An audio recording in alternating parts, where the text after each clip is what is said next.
No. Kia ora tātou ki roto I tō tātou whara.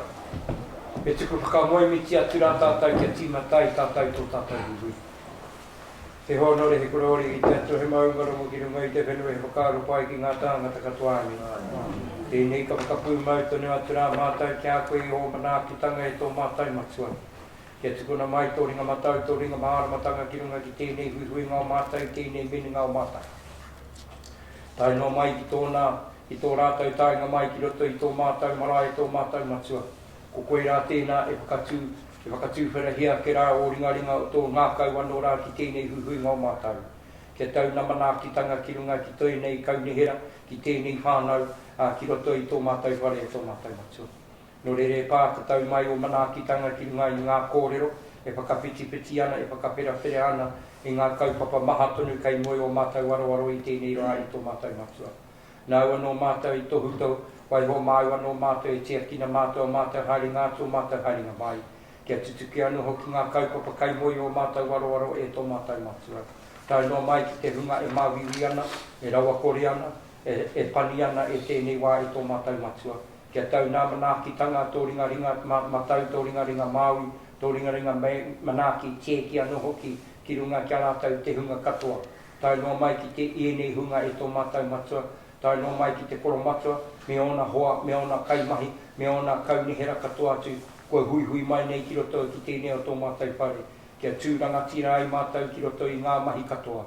Tēnei mātou kai inoe tonu atu rā mātou kia koe hukarau ti hoki tō mātou. Kai whakao rā. Amen. Kia ora tata. Thank you. Thanks a lot. And I'm going to stand up for this. It is such a lovely honour and a privilege to be able to be in this whare this morning. Again, like I said in the whare kai, thank you for the wonderful welcome. It was a little bit chilly, but the love that was shared there warmed us all up. And thank you also for the lovely kai and us just spending some time together. And also, thank you for sharing some of your the agenda list with us outside. That was very good as well to know we are also here to listen and to spend some time together. I do want to acknowledge our council staff for setting up us up here today. I'm sure we're one of the few councils in New Zealand that do go through the region and make sure we go as far as possible and sit with people in their place and hear what are their concerns, what are their joys, and how we walk on in this journey together. Because as we know, and as you said, there's a lot going on in our country, a lot going on in the world, and it is up to us to make sure we look after each other and we walk this journey supporting each other as well. So for us as the Gisborne District Council, it's fantastic to be able to be here today. It's lovely and warm here in the whare. We've got our slippers and knee blankets ready. We've got a huge agenda in front. It looks huge, but I'm telling you, we're going to hoop through it because most of the stuff councillors have seen before, and some of those are going to be really meaty, hearty discussions that we have on behalf of our community. So thank you for hosting us here today, and I'm sure it will not be the last time. Thank you very much. Okay, so can I just start? All good to go? All good to go. Well, the best thing I should do is get my glasses, because then at least I can see what we're doing.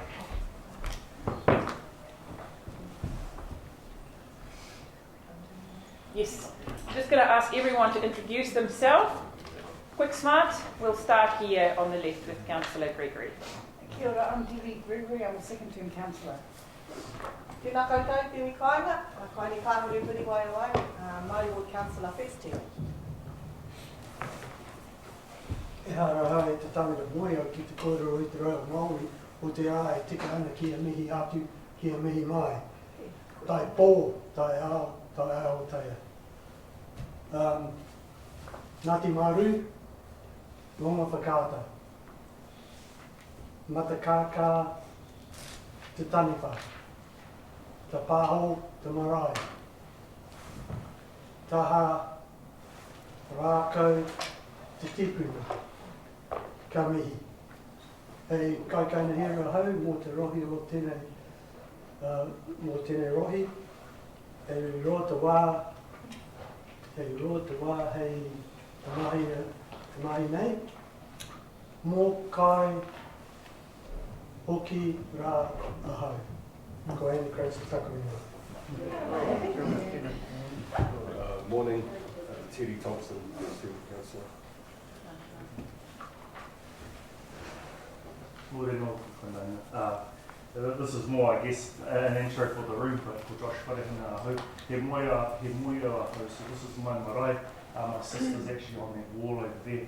My son carved the carvings that are outside that we sat under this morning. So I spent a lot of my childhood memories and a lot of my adult memories, and my kids have also spent a lot of their childhood time. So Josh Wharehina, 4th and Councillor, 2nd term Deputy. Kia ora tātou.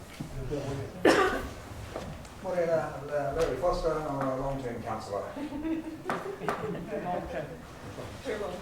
Morning, Rob Telfer, first term councillor.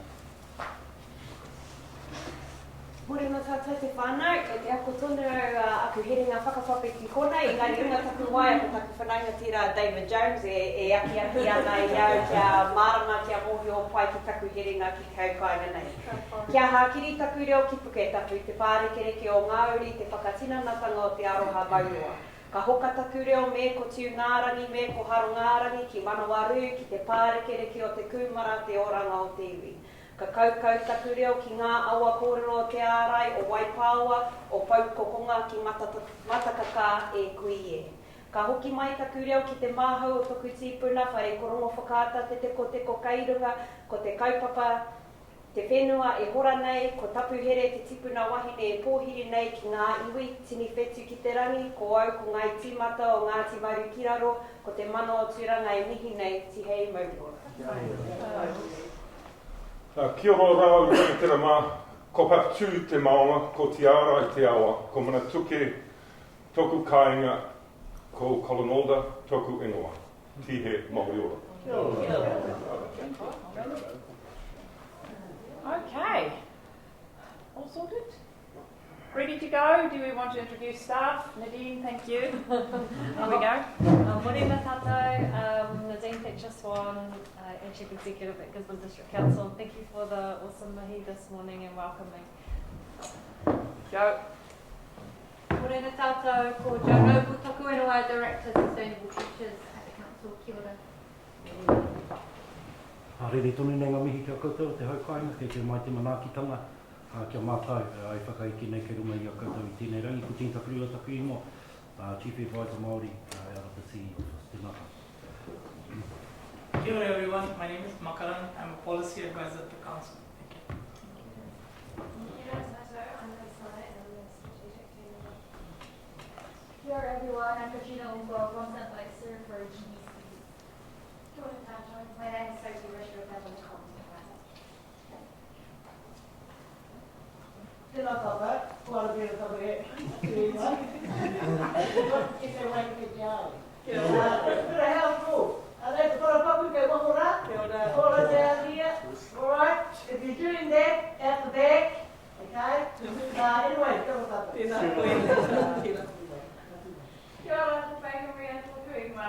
Kia ora.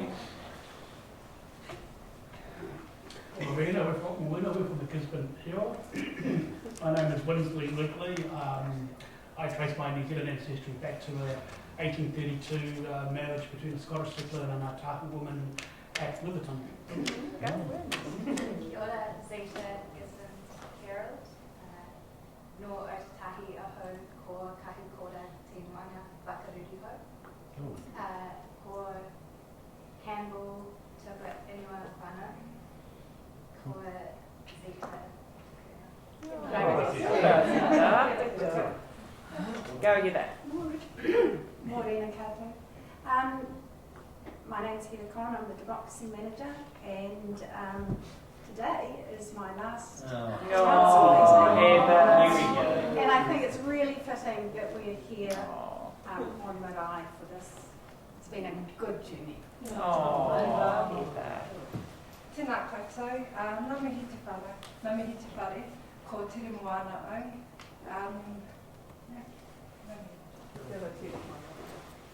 Okay, fantastic. So let's get cracking, everyone. Yes, Josh. Was you going at me? Yes. Handsome. Kia ora te whare.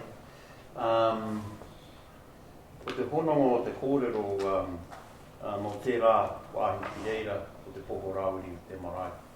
I raro i te taumata o titirangi me te manakitanga tātou tipuna rāuri te ki tūtarangi. Te hononga taku hoa pūmau o Ngāti Onu. Kia au nei, ko te whānau a iwi, ko te aitanga mahaki, ko Ngāti Konohi, ko Ngāti Prau, e tuake nei te mihi atu kia koutou. In saying that, I spent a number of years here in Manituke. My father was the principal here at Manituke. I went to high school at Lytton High School, and all those years were the years that helped shape me in good things and maybe in not so good things.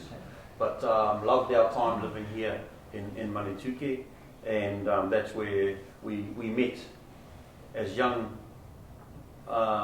people, I guess. Very young, actually. Very young. Because his father was used to look after my father, and my father used to look after his father, because they all worked at the kura o Manituke in those days.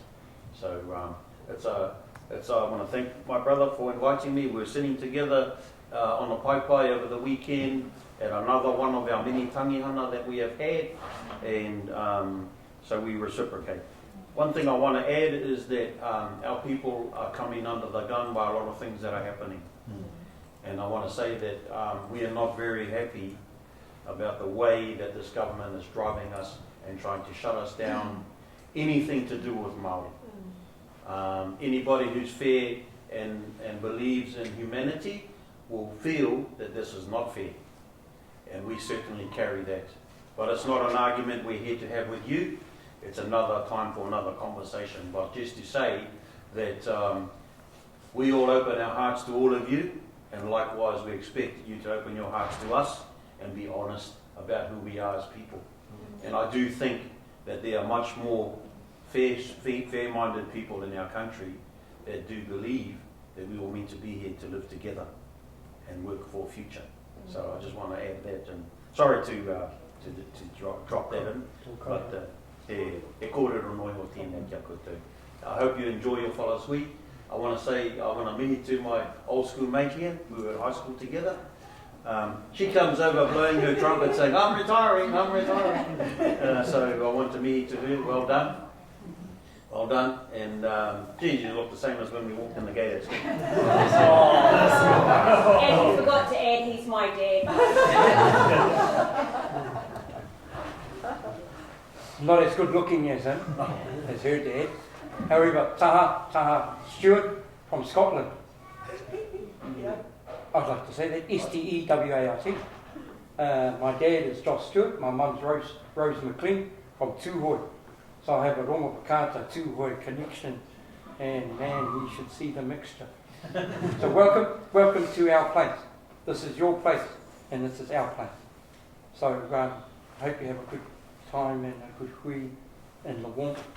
I can't stay for the whole thing. I've got to go and make a money, and I've got a job. I don't have a haircut like Josh, but I've got a good job. But welcome everybody. To those that have never been here before, welcome. And I hope you have, as I said, you're not a visitor anymore. You can come and peel a potato and wash some dishes, and because that's how we are. We accept anyone. As long as we are fair-minded people. Some of us are real dark people, but hey, that's okay because we know where we are. So ngā mihi man, kia koe, and it's really privileged to have this sort of meeting, a council meeting in our marae. And I know it's the fourth one as well as you said, but I know considering what's going on in the world, this is a happy place. and I'm glad that we could share that with everyone today, and also my brother here. And that's what we say is a true relationship here. Even though it's 20 k's in town, we have a strong connection to Muriwai, as my niece said, to Muriwai, to Manatuke, and to Mahaki. So you're all welcome, and you come and knock on that lady there in the green jacket. She lives on the main road, so she's our gatekeeper who comes. There's only one road in, one road out.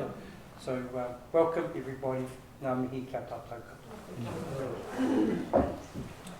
Thank you very much. And as you stated, you can't stay all the time, but this is a public meeting. Later we will have some public excluded business, but for now the meeting is open. Please come and go as you please. And yes, so let's get cracking, councillors. I'm going to take everyone to the front of our agenda. Apologies. I have apologies from Councillor Parata, Robinson, Tibble, Tupara. Mover. Thank you, Councillor Ria. Seconder. Councillor Older. All in favour. Contrary. Carried. Declarations of interest. Nothing. Okay, there's a stack of minutes. It's between pages 5 and 29. Everyone had the opportunity to review them. They were sent out by Annie quite some time ago. So take a look if that is a fair representation of what we discussed at those two hui. One was the 11th of June, one was the 27th of June. Now is your time to speak up if anything needs changing. If not, moved by Councillor Cranston, seconded by Councillor Gregory. Councillor Ria. We're getting there. Any issues with the minutes? Is it a fair representation of what was discussed? All in favour? Contrary? Carried. Okay, action register, page 29. There's quite a bit going on there. Thank you for the updates on that. Councillors, go to page 29, 30, 31, 32, 34 to 36. Yes. Just an apology on actions item 11.2 and 15.1. The officer was supposed to have provided an update and has not yet done that, so we will circulate that via email once it's done. Thank you. Anything else? If not, we go to page 37 of 418. Governance plan. Do I have a leave of absence? No. Acknowledgements and tributes. Councillor Ria, Councillor Alder. Thank you.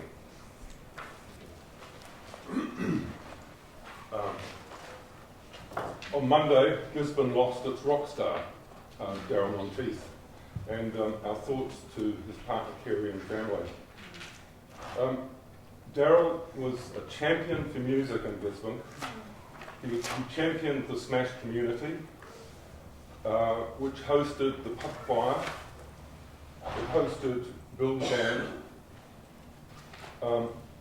which had a culture of sharing and nurturing and getting young and insecure people up on stage performing. He also created, arguably, one of the best live venues in the country. He'll be really, really missed in our community. He had so many areas that he covered, and just to say he will be really, really missed. Thank you. Thank you for that.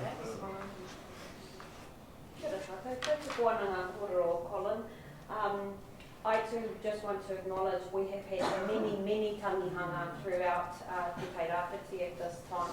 And I had a list, but a fear that I might miss someone because each day there is a new name that is added to that list. So just at this time, ka tamihia tātou ngā mate katoa, kuri noi Te Tairāwhiti whānui tonu. And coming to the conclusion of that, as our thoughts are with their families, I do want to make some acknowledgements of some really great, exciting things that are happening for our community. So firstly, I just want to acknowledge, I see that Angela Tuari, who is a new member of our council team, was here earlier, and I just wanted to acknowledge her son, who released a national Te Reo Māori single last week.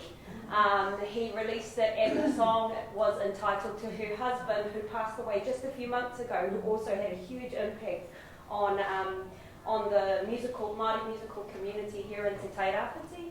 I also want to take a minute to acknowledge Whangara Mai Tawhiti Kapahaka, who are amazingly representing us as a region and a country at the Paris Olympic Games.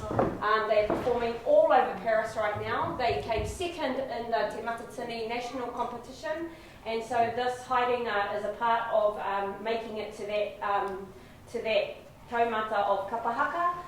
And they've been representing us now for just over 2 weeks in Paris. So I really want to make an acknowledgement to Whangara Mai Tawhiti Kapahaka. Finally, I just want to take a moment to acknowledge all my fellow Māori ward people and councils across the country who are right now going through, for some, a really, really difficult decision, and a really difficult decision for many communities. So I just wanted to acknowledge them as well. Kia ora koutou. Kia ora. Kia ora, Councillor Alder. Kia ora, Councillor Ria. Excuse me. Yes. Seeing as how we're doing acknowledgements, can I make a question? I want to acknowledge you as a council for the stance that you have taken in regard to the Māori ward. I want to acknowledge that you have done this against maybe the kind of the turn of the tide, but I do believe that amongst you, you see the value in what's been happening with the incorporation of Māori ward councillors into the wider scheme of managing our communities here in the Tairāwhiti. So I want to make that and mihi to you all. There's something that we don't have a voice about Māori, but we have a voice, our community of the Tairāwhiti in terms of our council. So tēnā koutou. I want to mihi to you all. Tēnā koutou. Okay.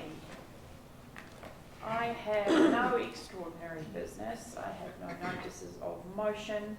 I have no adjourned business. So before we go to, or while you go to page 41, I'll set the expectations for the day. So we have quite a few chunky reports, which most of them we have seen before or have been consulted on. So what I'm asking of everyone today is we've got quite a bit to get through. So if you don't have to debate something or it's just a noting report, please don't. If you want to say something, by all means, the floor is yours. I'm not saying this to make people not say what they want to say. I'm saying this just to set the expectations that I want to work through this, get there at 11:30, and then go into public excluded, roughly. Does anyone know what time we have lunch here? 12. Okay, so that is all good. So we've got a rough time frame. As always, if things go different, all these different discussions, we will act accordingly, but I'm just asking everyone to be mindful we're not re-debating some of these reports that have been consulted on. So without further ado, page 41, what we are doing today is taking a look to adopt the final navigation safety bylaw, and we have gone out and spoken to our community. It was an eye-opener for me to see how much they cover in their bylaw. So if there's anything, Madam CEO, that you wanted to add? I guess the main thing is that it is quite extensive in terms of the powers that the Harbour Master extends to and your responsibility as a regional council. The main thing here is that in developing the bylaw we are required to engage, so it has to be set out in accordance with the Maritime Transport Act, but we also engage with the ministry that is responsible for administering of the Act, and so as part of the development of this is to make sure that we are kind of consistent with the requirements, which we Kia ora. Any questions or queries? Councillor Cranston. Yeah, no, happy with the report, all good sensible changes as far as I can see. I just had one question on page 119 about temporary event authorisation and wanting to know the costs imposed by temporary events, whether we do impose costs on them, because we do hear from time to time the cost of running events. Page 119. 119. There's 15 of the bylaw itself. It was just a curiosity whether... I will have to find out about that, Councillor Cranston, because the costs would be minimal. My opinion would be that it's minimal. I kind of think back to when we had the two-year 250 event, sorry, and they had engaged with the harbour master at that point when they were looking to bring the Navy ship in. So it's not as large in that respect. It's really more about his time. Yeah, thank you.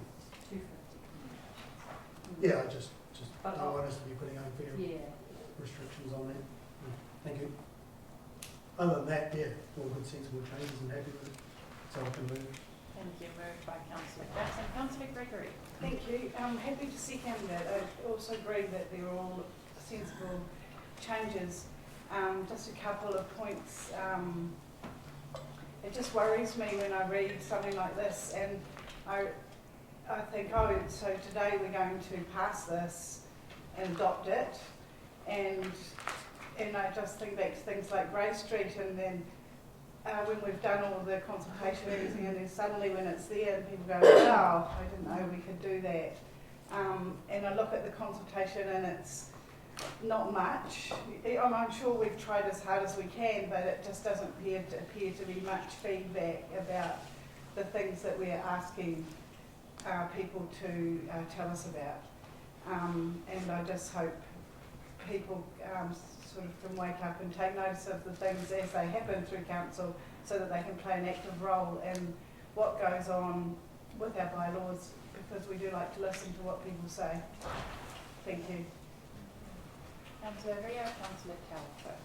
Kia ora, Karakia, I seem to have lost all my notes I wrote last night, but I do recall I just wanted to ask about one thing, and it was specifically around the prohibited swimming around boat ramps, and just wondering how that is going to be policed and looked after, considering that all our tamariki and kaiti swim at the boat ramp at the port. It's really dangerous. We see, because our boat regularly is coming in and out of there, there's constantly kids there, especially in the peak of summer, because that is the closest waterway, that's the closest free waterway for them to swim in. Otherwise, you've got to go another 2 Ks to Kaiti Beach or another 3 Ks into town to go to that beach. So I'm just wondering, how are they going to be prohibited from swimming there, given that it's a kind of open area where you can go to the top of the wharf and you can jump off it. So, and also what sort of comms plan will be put in place to make our whānau aware that there's no swimming allowed in that area. Kia ora. Kia ora, through your worship, just in terms of the prohibiting swimming area, so during the summertime we've got an increase in budget that we then provide through contract with Māori Wardens to lease or that area and encourage the kids to do their diving around the corner from where the dangerous part of the boat ramp is. So that's kind of one intervention. We have looked at in the past alternative to jumping platforms, so that's why we provided the ladder on the opposite side of the Tūranga River to do that. We still need to do some more investigation work. There were some other concepts that were put around having a safe designated bombing area for the kids, because of the woody debris. That's also created some more issues if you're going to jump. They choose to jump off the bridge even though they're not supposed to. But it is a really tricky area that we're just trying multiple ways to address it. But at the moment, just in terms of prohibition, our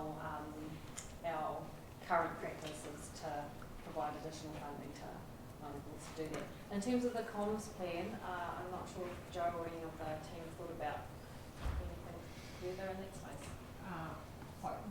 Sorry, the Harbour Master isn't here today because he is unwell, and the implementation doesn't sit with the strategic planning team, unfortunately, so we just need to touch base with our colleagues in council to figure out what the comms plan is. But there will be one, because this is an issue that arises every summer. Yeah, just 2 points. Page 52, under the options that were put to us, the option 4, that life jackets be worn at all times. And this captures the minimum requirement of the Act, but then we go through, we look at the risks, and one of the risks here is it's onerous on boat owners because they will need to ensure that they have enough life jackets for potential passengers. I find that really hard. If you're going to take passengers, surely you've got enough life jackets. So I just didn't quite get that piece. It just strikes me. That option 3 is the recommended option. I just really query. It says require life jackets to be worn by people on vessels 6 metres or less if the vehicle is underway. Well, to me, what's the difference between a 6 metre vehicle and a 6.2 metre vehicle? We've had that debate. I just struggle with that. I'm not happy with that as it is, because it's almost saying you're safe on this boat but you're not safe on that boat. So I really do struggle with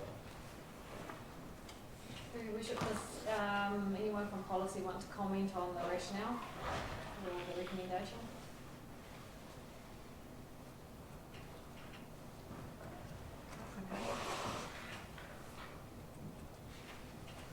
So I remember. I think it, through you, Your Worship, it reflects the attempt to try and recognise activities, maybe where there is a very low risk when the vessels aren't underway. Remember the difference between vessels being underway or not underway, so you're very close to shore, probably in shallow water, and the reality of expecting everyone to wear a life jacket in those circumstances versus when you're actually underway and at much higher risk, if you do fall in, of getting into difficulty.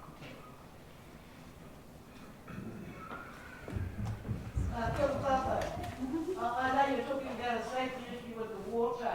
I just want to get back to our road here, the main road. Sorry about it, but I live along the main road. I've been there for 63 years, that's how old I am. I just want to talk about the safety of our children that are walking down the main drag over here, where I live. We don't have a footpath that meets us at my place. The footpath there ends about half a mile that way at my cousin's house. We have about 4 children who catch the high school bus into Gisborne to go to school. The unsafety thing about it is those children have to go into the paddock and walk down the paddock, not on the road, because there's no footpath. Now, we've had a few accidents back in the days along the main highway. I've never walked along a footpath. I had to walk along there with bare feet. So, we need a safety zone out here at Mantuka on the main drag. We've had the police come there several times because of accidents being down that road. Also causing with the potholes and everything. That's way of Kaputa. But where I live is very dangerous. We had 6 people that live in those homes. 5 of them are home after. But me, my children, my mokopuna, we had to walk that road to get into school on the other side of this bridge. So please, our swinging bridge is not fixed here. We need to get it fixed. Our rivers are not being cleaned between my marae and way up the Tauranga River through to Pāhou. So, our children are not walking well on the road. Please, ka tino atu kia koutou te rarori. You people travel on it to go to Wellington. Eh? So, you know what that road looks like. If my mokopuna has to walk along that road with no safety, look, we need them. We need those things fixed. We don't have any lights along that road. Papatu Road is the same. They don't have any lights there, very dark. Very dark down those roads. We had potholes that looked like sinkholes down Papatū Road. So please, whakarongoria koutou. We need the safety areas where our people are. Now, they mahara mai ka koutou, he whakarongoria koutou ki tēnei tangata. But please, have a look as you're driving past. It will take, that's what it takes when you go past my house. So, have a look down there, along the main road, the footpath, right down the edge. So, please, whakarongo. Okay, so councillors, we're at page 42 still. I have Councillor Telfer supplementary. Yeah, could I just have, yeah, just didn't We'll get get a the response to you. Yeah, I just didn't get the clarification around why we settled on 6 metre boats, you have to wear a life jacket and not something bigger. It's all I'm hearing.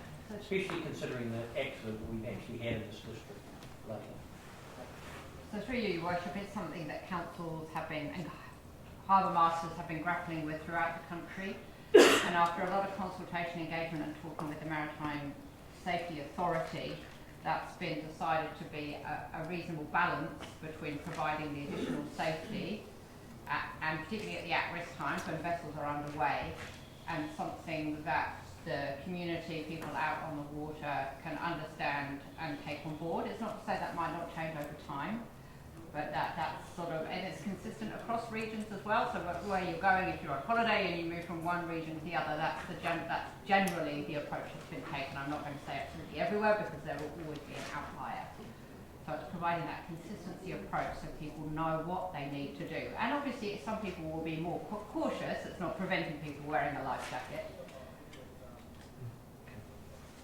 Councillor Thompson. Yeah, I'm happy with this report. It's pretty common sense stuff. I just want to do a shout out to the Fishing Club. They've got a Maritime Safety Expo on today, and they've got guest speakers from Rescue Chopper, Coast Guard and NIWA at 7 p.m, just in light of what happened not long ago. Awesome. So that's on today. Thank you for letting us know. That's great. Okay. Councillor Pāhou Marae. Thank you, Worship. Happy with the report as well. Just the spelling really, and consistency. Te runanga nui o Ngāti Porou. These have been te runanga since the settlement, which was a few years ago now. So just make sure that's consistent through the anything that we're writing, really.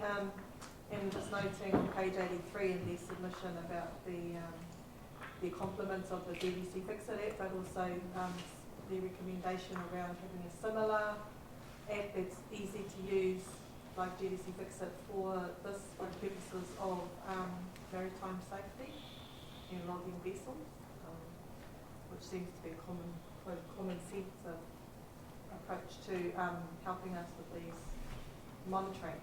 I also had a question around the monitoring, because this is a bylaw that will cover the whole region now. Questions around how will it be monitored, how will water safety be monitored as effectively in Pōtaka as it is here and everywhere in between. So that's my concern with this being taken across the region, is our capacity to be able to monitor it. Thank you for that. Well, I think, yeah, Your Worship. yeah. So, and that's a really good question, Councillor, because we do have one harbour master. We have an MOU relationship with Hawke's Bay, so they cover and deputise when Mr. Buell is not available. Similarly, with the Bay of Plenty, we share that support. When this was originally being developed and discussed with Council, one of the comments that Peter Buell made to the Council was that, and that question came up about our ability to be able to monitor. So we will have to take a risk-based approach to how we manage and monitor the bylaw. One of the issues, however, was that when there were issues that were identified in the area that the bylaw presently didn't apply to, there were no tools that equipped them to be able to respond in those instances. So it's more a case of, and this is about a risk base, and it gives them the additional ability to act and demand, I guess, a sense of adherence to our bylaw and consequences for not doing so. But yeah, and the other part of that too, in our maritime review, safety review, we looked at around what additional resources are needed in the harbour master space, so that's why we've formalised through the MOU with the Hawke's Bay Council. But we are also considering whether he needs a part-time person in region, but the skills of harbour masters are very sought after. Thank you. Okay. You want to write a reply? Yeah, just to give a bit of clarity to Councillor Telfer, really. I remember those discussions, and there has to be some size. I mean, would it be 10 metres or would it be 15 metres? Because the recognition is that as the boat gets bigger, it gets safer. So at the end of the day, we had to pick a size, and that size was based on information coming from all around the country and having some sort of balance to that size. So that was what that was all about. At the end of the day, lifeboats are like seatbelts were to cars. You know, I remember when they went to seatbelts in cars, no one wanted to wear them at all. But for me, life jackets are like seatbelts to cars, and the bigger the boat gets, the safer it is. Thank you for that. I've got a mover in Councillor Cranston, I've got a seconder in Councillor Gregory. We have 5 recommendations on page 42. All in favour, aye, contrary, carried. Thank you for that. Thank you also to the report writers. Extensive review. I'm going to take you to page 150 now, councillors. Next we are going to take a look at the Regional Transport Committee Deliberations report for the draft mode shift plan and draft active travel strategy. So thank you to our colleagues who have been through this. This is just to notify us and let us know the work that they have done on our behalf, but also interacted with the public. Councillor Wharehenga. Thank you very much, Lord.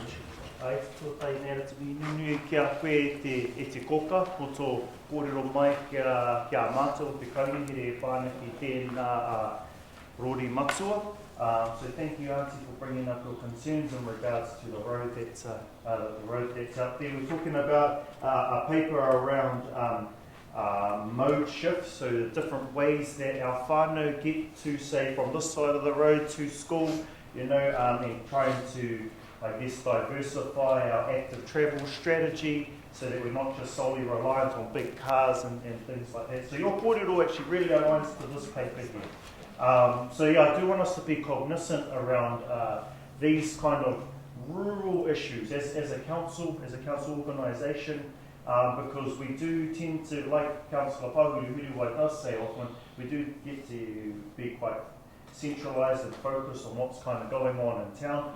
These things also apply to the rural areas as well. I mean, granted that that state highway there is not our resource, it's the NZTA resource, but we're the māngai, we're the conduit, right, for our communities in the different places to be able to strategise what those look like going forward. So I just kind of wanted to draw the connection between the kōrero coming from here and the papers and all of the strategies that we build as a council.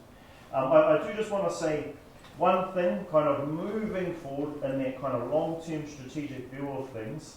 I have found over my tenure in council that when we agree on something in terms of principle, it ends up maybe being some kind of unintended consequence down this end, maybe in terms of our finances, maybe in terms of budgets, etc., etc. So I do also want to be cognizant, especially for those kind of first-term councillors, cognizant of that connection between principle papers and what those outcomes might be in the future. So I did just kind of want to draw our attention to that as well. I'm happy to support this paper, but again, do want to just be cognizant of the things that we're agreeing in principle to now, what that may look like in terms of the things that are built later on and the cost of those things to our community.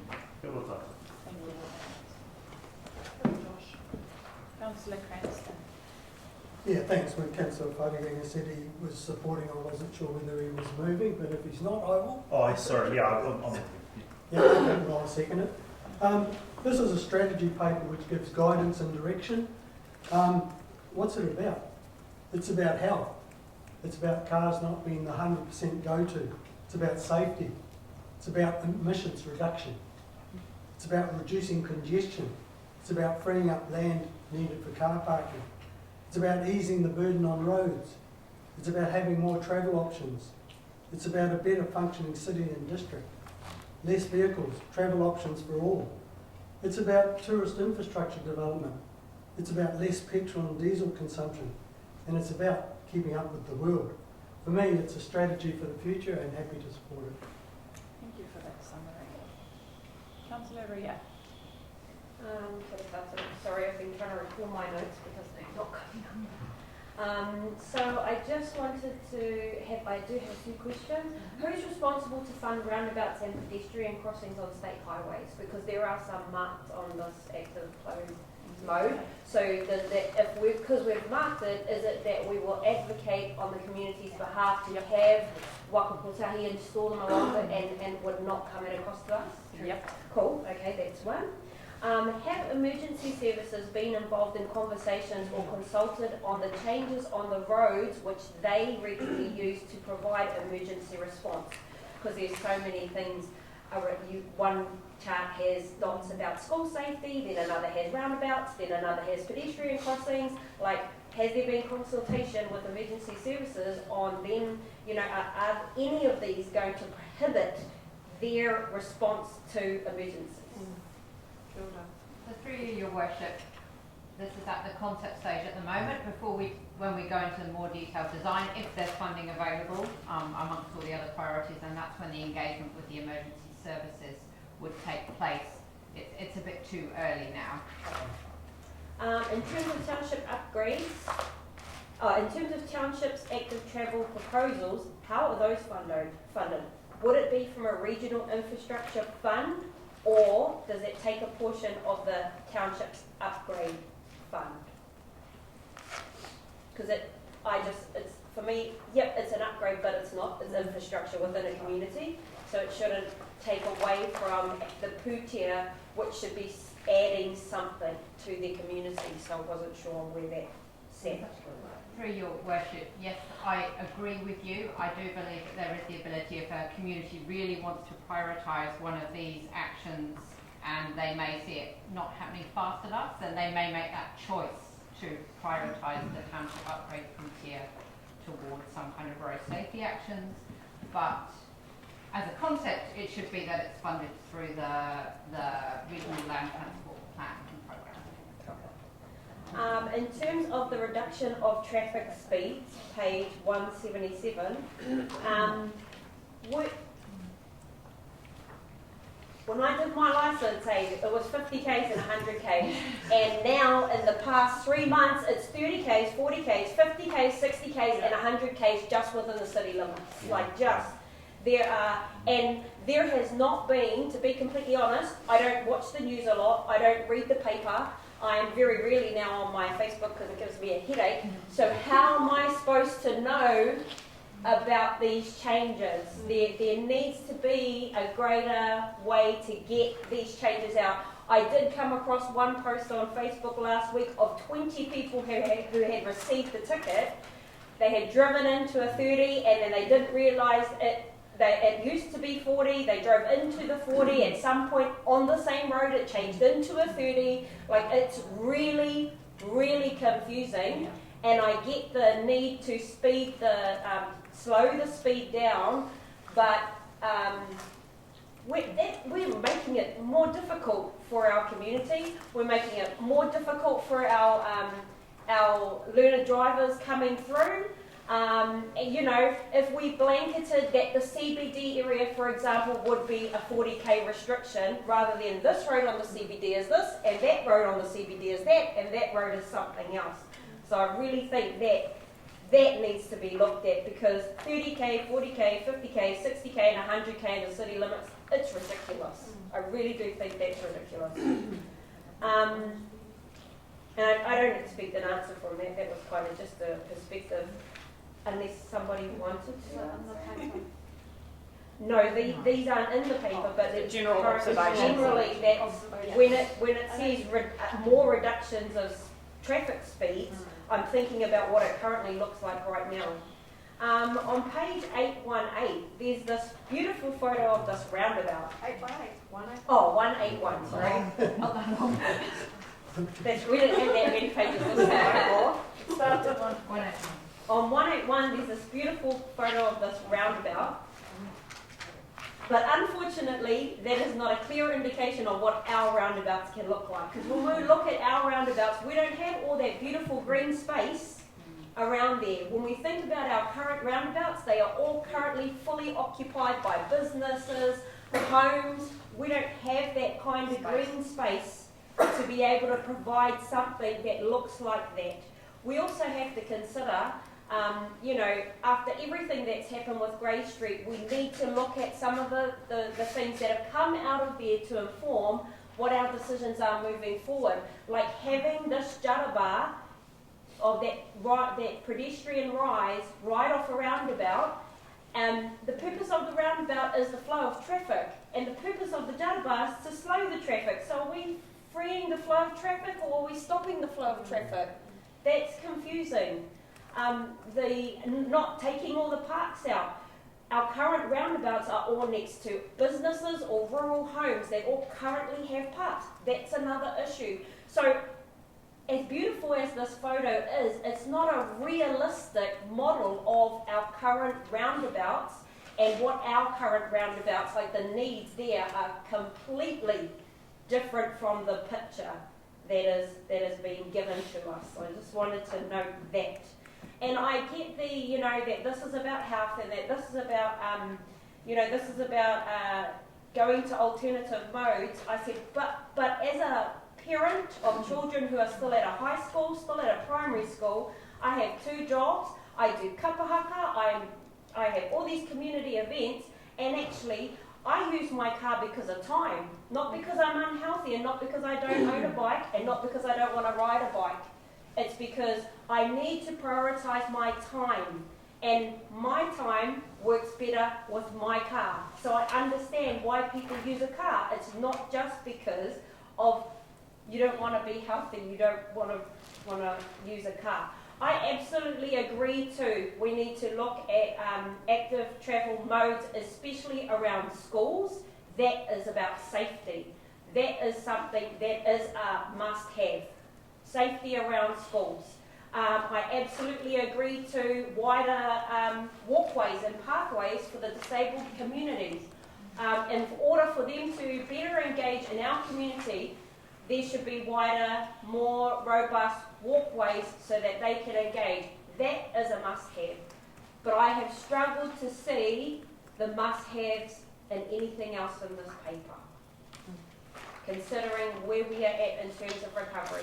If it's that we say yes to this paper in order for its full development to come into play after the 3-year period and actually it's a part of the long-term plan, I'm all for it.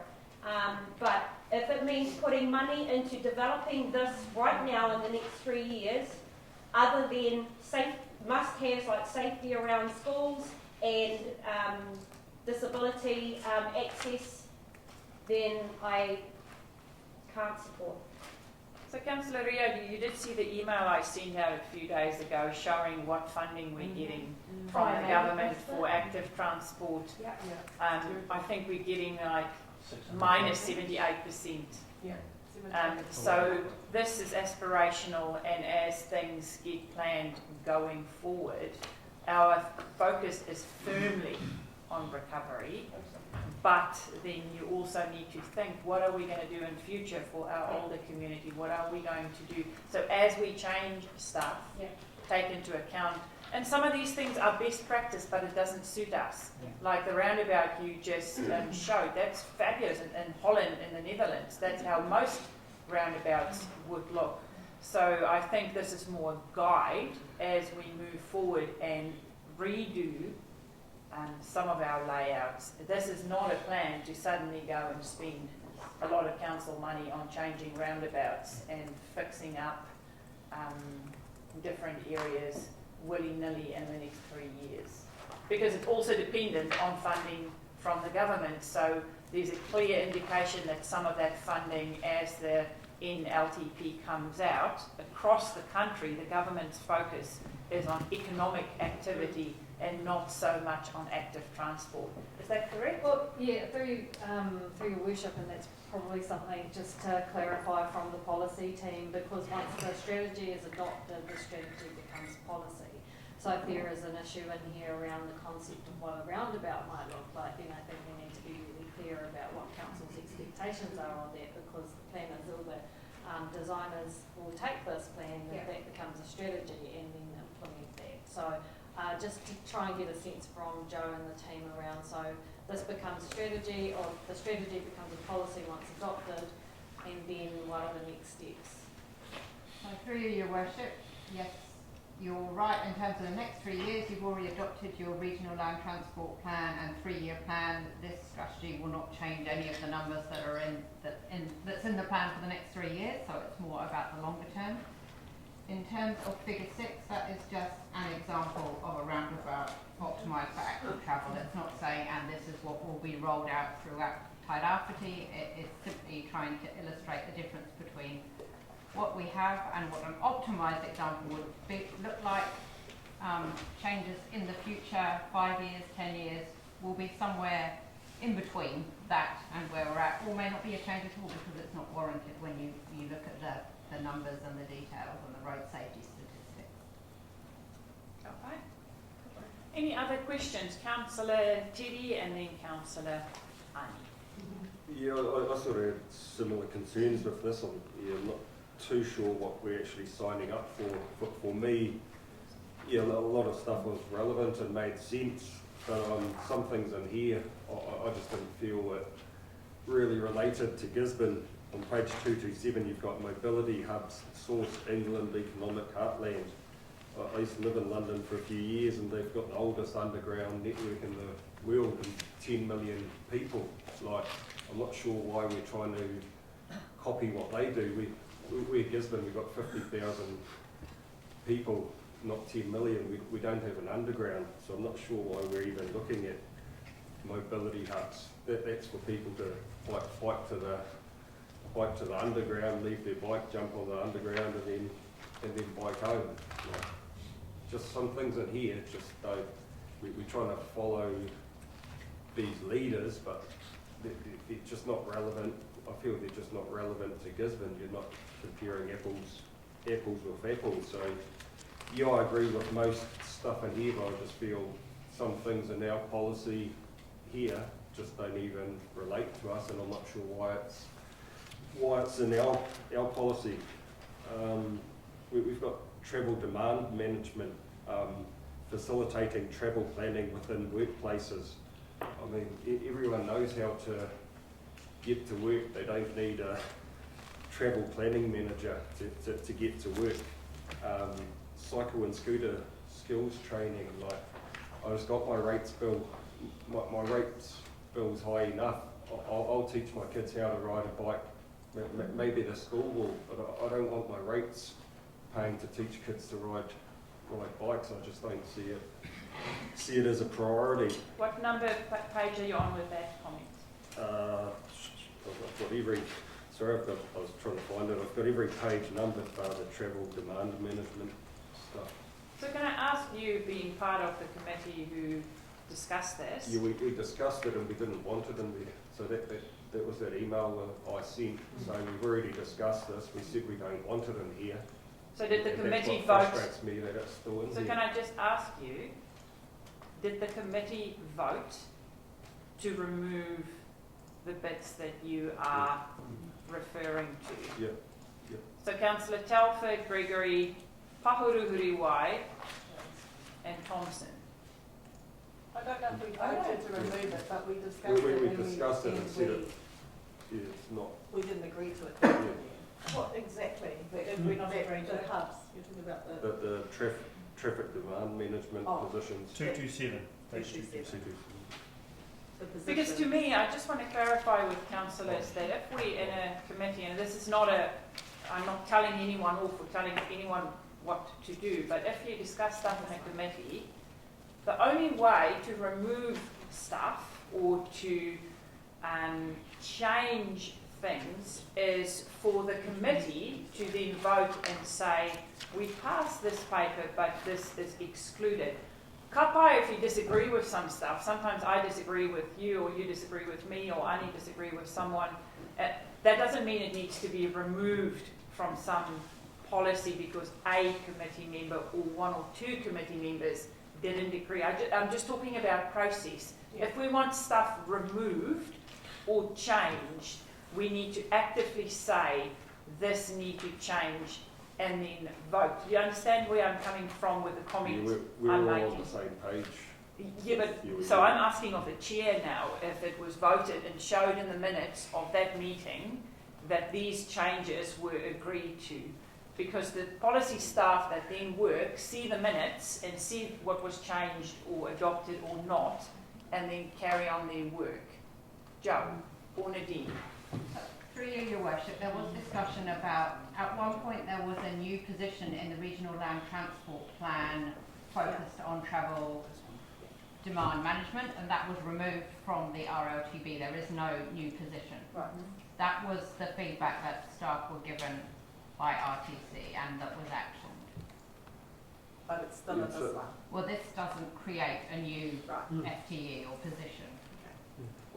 It's saying that we're funding it, so it's saying it's not a position, but we're funding someone else to do it, which to me is worse. You're just contracting someone to do it. What can amend that where what page are you on? Page is it? Sorry. 227. 227. And it's still in the final regional transport plan, saying we're funding it too. Could you give me a Page 48 of the regional transport plan and 227. Yeah, of the 227, paper now. whereabouts on 227? I can't see it down the I just bottom. want to make sure we get it right. And I Total demand management. Yeah, bottom of the page. Scroll down. Travel demand Between 2 to 8. It's 227 for one. 2 to 8 on mine. It's the bottom of page 227. Could you please read out the paragraph that you're referring to?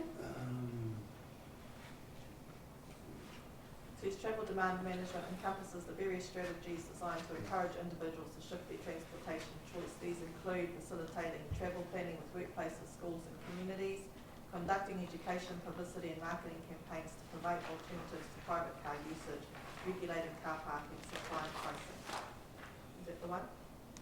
So where's the where's the reference to funding? So through you, Your Worship, you did fund the Wednesday Challenge, a small bout, and the Wednesday Challenge essentially delivers this type of kaupapa and mahi. I think it's probably more in the regional transport plan where it says we're still in the final copy that says we're still funding it. But isn't what that we said is we will deliver the service within BAU, so our existing operational funding and FTE. Well, it's a new position. Like it isn't. No, it's not. Joe, is it a new position? No, there is no new position. I will triple check the plan again before it gets uploaded on the website. It hasn't So there made it is, onto can the you website assure again. Councillor Thompson there is no new position? There is no new position. So have we had travel demand managers before? Because it's, yeah, so we're facilitating travel planning within workplaces. It says we're training, doing cycle and scooter skills training in schools. Is that the Wednesday program we funded before? So through Your Worship, yes, we have funded those type of programs before. We've funded others to deliver those type of programs before. Yeah, I'm sort of suggesting it's not a priority right now, and I don't really like the place we're in right now. I think it's hard to sort of through sell Your that to the Worship, you community. have already adopted the Regional Land Transport Plan and the 3-year plan, and there is a small amount of funding in there for supporting active transport, road safety initiatives. It's very small relative to the amount of money that you've allocated, quite rightly, for fixing our roads. And we've had this discussion when we spoke about the Wednesday and the regional land transport, correct? Yeah, and I'm saying in our regional transport meeting, we voted that we wouldn't support that for the next 3 years. So this is not for the next 3 years, this is after the next 3 years. But it says from the continuing to support it through the years 24 to 27. So that is the next 3 years, 24 to 27. Just to clarify, my understanding, and please correct me, Joe, when we passed our regional land transport plan, maybe a month ago, we spoke about the funding that went into this, which was that Wednesday funding. Did council then vote to remove that from the plan on that day? No. No? Am I correct? I'm just trying to recollect my thoughts. I can't remember everything, people. I'm trying to recollect what we voted on. No, we didn't. There were a number of things that we raised we wanted to have taken out of the regional transport plan at that meeting, which we were given assurances that they would be addressed. So what specific, but wasn't it on that day? Didn't Joe on that day agree? Yes. And so it is in the correct form now? Well, that's what Teddy's saying, is that it's still not showing in the final plan. Still not showing in the final. This is decisions not be made in the same plan. It's not the same plan. This is a different thing. This is. Well, it all interrelates, so it's still the same position we're talking about, where the regional transport plan is the master plan for this. Councillor Cranston. Yeah, for me, I can only deal with the paper that's in front of me. And I think the councillors are getting ahead of what is a strategy, which is about giving us direction and giving us some sort of guidance for the future. There's nothing I see in this that's committing us to spend X dollars on X initiative. That comes later and it will be discussed with us at that time. But at the moment, we're looking at a strategy to give us direction. Anything that's not in the 3-year plan won't suddenly pop out because of the strategy. So that's my take on it. Councillor Older, and then Councillor. You were next. That's okay. Okay, picking up 181, the roundabout, which I appreciate is just an example of a roundabout. I took this picture to a avid cyclist, tour taker and bike seller, and her opinion on it was that the cyclist had to go the long way around, and why not work with the road code? And the road code says that at a roundabout, the cyclist should dominate the road. So with paint, we could create that atmosphere that this area belongs to cyclists, and guide them through that, what is a treacherous area for cyclists. So that's the direction for her, from her. Getting to, again, a direction, we've got 3-4 options on the page there. What page? Sorry, on page 157. And, you know, we're looking at mode of travel. Offering an alternative travel option is quite different from making an existing one difficult and to force a mode shift. If we've learned anything from Grey Street, it is that the public don't like being forced to change. I would opt for option 4 in that we've got a starting point here, but it invites a more dynamic plan and input from others. And so hopefully when, in a future date, when we do have the money available, we will have a plan that everybody is happy with. Thank you.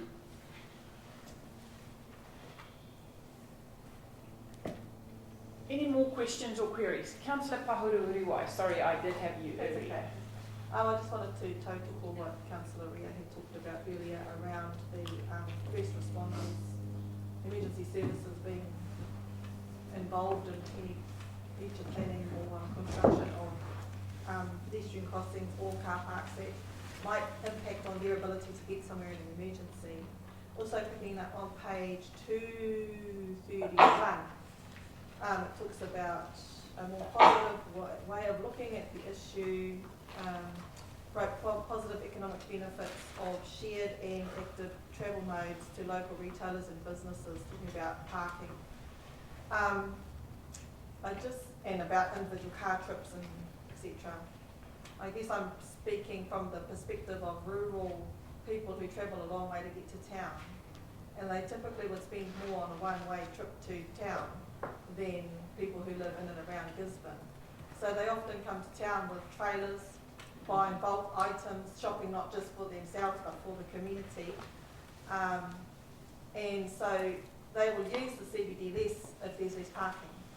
They'll opt to go instead to frequent businesses that have good parking, like the warehouse, farmlands, our supermarkets that are not in the CBD. So you lose a whole lot of custom that would typically go into the CBD. They won't go, they'll avoid it because of the lack of parking. They also time constrained. They don't want to be wasting their time looking for parks. They want to know where to park so they can get the business done and then head home again. So when I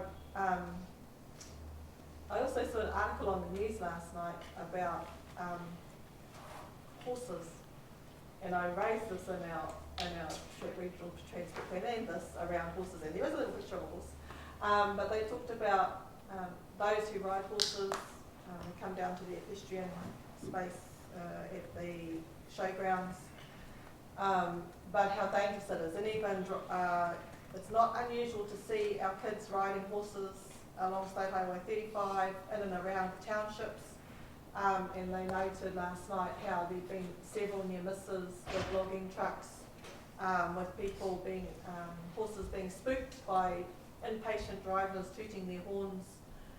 So they were calling for more safety zones, I guess, or awareness around when you're travelling, when you're sharing the road with horses, what are some of the things that you need to be aware of.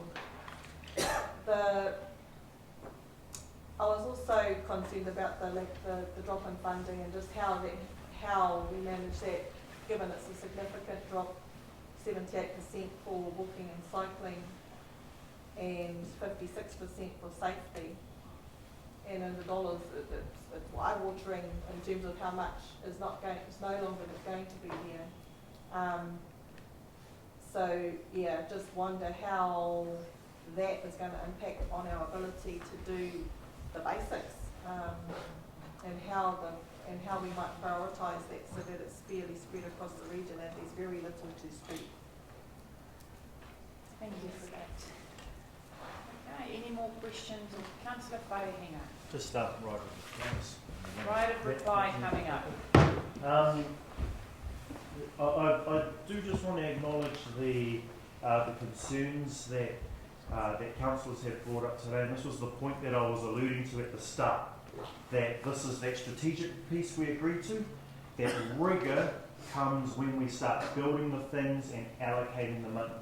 It's great that you guys are identifying, or that we as a council group are identifying this picture or these words inside of the strategy document, because your concerns are actually valid. Later on, when stuff starts to get implemented, it's actually not this table that pulls it together, it's council staff, and that rigour, that common sense testing of it is actually our job as councillors. You know, we're the ones that would look at something that comes out of the strategy, and if it's focused on, what's the phrase, Councillor Thompson, travel, whatever it is. If it's something that comes out that's focused on travel demand management and saying not the crossing from Pāhou from this street to that street, well then those are the things that we need to be trying to promote our staff to do as council, right? We want them to do those regular things of getting the school children that live down this road safely across that State Highway 2 to Manitukia School, rather than doing a plan in regards to travel demand management or what that strategically looks like in town. Given all of the resource and everything to me in the strategy is great, but it's our job to go, okay, these are the things that we agree to principally, okay, what can we actually afford to do in terms of funding from central government, all of those kinds of other actual implementation things, you know? So that's why I'm happy to support this paper. The wheel that I'm laying down to us as a council, to those of us around this table who will be also part of the next council, is that's the rigour that you need to apply every time a paper comes around to our table as a council. So that was where I want to leave my right of reply. Thank you. Before I put it to the vote, Councillor Thompson. Joe, can I please ask on page 230, that bullet point number 3, I found what you were referring to, that please be removed. Page 23 of the strategy, page 230 at the bottom, bullet point 3, appointing a regional travel planning coordinator to promote RTPs. Can that please be removed? Thank you. Thank you for highlighting that, Councillor Thompson. I remember us discussing that. Okay, I have a mover and a seconder. Mover, Councillor Wharehinga. Seconder, Councillor Cranston. All in favour? Contrary? Carried. Thank you. Next we move to page... I'm not breaking for coffee. I'll work you till lunch. Great. Let's go. 238. We are talking about our future development strategy, and this is the implementation plan. Who is going to say a few words? Relatively straightforward. So through you, Your Worship, this follows on from the future development strategy that you adopted some months ago now. We are required to prepare an implementation plan and update that annually. This is a fairly light implementation plan, really reflecting what's already been agreed to through the 3-year plan and the TRMP review that's already underway, but we will have a chance every year to go back and update the implementation plan and add in more detail as that becomes apparent and funding becomes available. And also as we work with our partners to deliver housing developments. Councillor Wharehinga. Thank you very much, Your Worship. I'm generally, again, like the last strategy, I'm generally supportive of our future development strategy. Just one thing that I wanted to ask about, and it'll be obvious to everybody in the room, it's about the Kaiti Master Plan. And in regards to the timings, I see that it's there in terms of the short term, in terms of timings. However, the time frame for short term is 2024 to 2027. I just want to make sure, as previously agreed, that the draft Kaiti Master Plan was ready for consultation, like it had already been discussed at the beginning of next year. I believe it was January. Is that still in the running in terms of timing? Because I'm concerned about that in regards to implementation. Through you, Your Worship, I believe we gave ourselves a year, so I think January might be a bit early, but we are definitely progressing and we should be reporting back to you sort of within 2 to 3 months on progress. Okay, awesome. Thank you very much. I'm happy to move. Questions, queries? If not, is there a seconder? Councillor Ria, seconder. Thank you. If there are, Councillor Deliberations. Yeah, just one query more. I'm just page 246. Just point 5. Just around the Kaiangora housing developments around town. I get quite a lot of feedback from people wondering about these developments popping up in their street or whatever. And I was told by one person that if you can keep it to under 11 units, it doesn't have to go out for be notified. So a lot of these developers are whipping them down to 11 rather than 15 or 18, so that they don't have to be notified. And I'm just a little bit unsure about what are the rules there and how does that work, and does council have control over where these places go up, because it doesn't seem to be what they do. They seem to be running their own. Kaiangora do their own consent. They are the consenting authority, HO. Through you, Your Worship, they do their own building consents, but we do process resource consents. Whether or not they need to be notified to everyone or to neighbours depends very much on a case-by-case assessment, because our plan is quite dated and didn't anticipate this type of more intense development. So it's not a hard and fast number. It depends very much on the circumstances, the surrounding developments, the infrastructure, and a whole number of items that need to be assessed on a case-by-case basis to make that decision on whether or not notification is occurred to the neighbours. Yeah, so through the chair, I'm just a little bit concerned with them. A lot of people are finding themselves in a position through no fault of their own, where they bought a house, they've been living there for quite a lot of years, and next minute 11 units pop up right next to them. And by default, I'm sorry, but that's just devalued their house. And this is, I totally understand the concept of spreading them around, but when you say you spread them out through the community, that's like one house. And there's 15 in the street, and there's one house, not 11 or 15 units bang in the thing, because that just brings with the problem. We've seen the problems it brings with it. So I'm just wondering what we as council have got in our toolbox to address this. So through you, Your Worship, in an ideal world, we would have done the planning before kind of order came into town and started redeveloping, but we now have the master planning underway, urban design guidelines being developed, and the TRMP itself being changed. Unfortunately, that is tracking somewhat behind the kind of order investment. So the limited tool we have is through the resource consenting process. We can't stop people applying, and they have a variety of ways that they demonstrate that they are managing effects appropriately given the site-by-site context. The value of properties is not something that gets taken into account. It's more about the amenity, the infrastructure provision, whether stormwater is being managed, how will parking be managed, green spaces. So that's the type of things we can consider through the consenting process. So through the resource consenting process, but that is us, right? Yeah, that is us. So is there nothing in the resource consenting process, because the resource consenting process seems to be the thing that holds everything up that people complain about, it takes so long.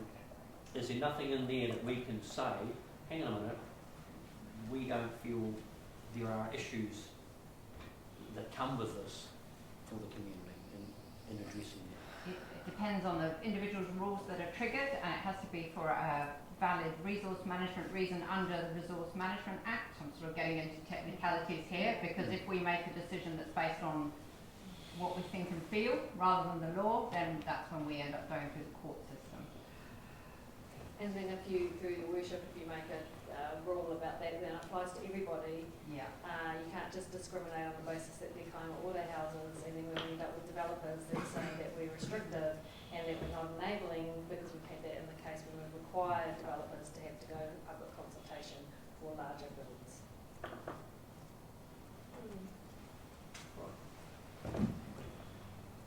Thank you for that, though. Well, it's real. Okay, I've got a mover in Councillor Wharehinga. I've got a seconder in Councillor Bria. All in favour? Aye. Contrary? Carried. Next we go to our GHL paper. Really straightforward. I have asked, so Councillor Wharehinga obviously have a conflict here. I've asked Councillor Cranston to vote on our behalf because I am not available that evening. So we'll just put his name in there. Any questions or queries?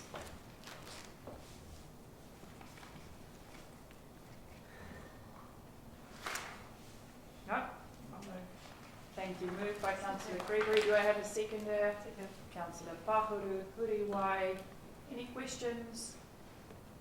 And there's an expectation that if you can, that you please attend and show your support for our company. All in favour? Contrary? Carried. Okay, Maori wards, page 260.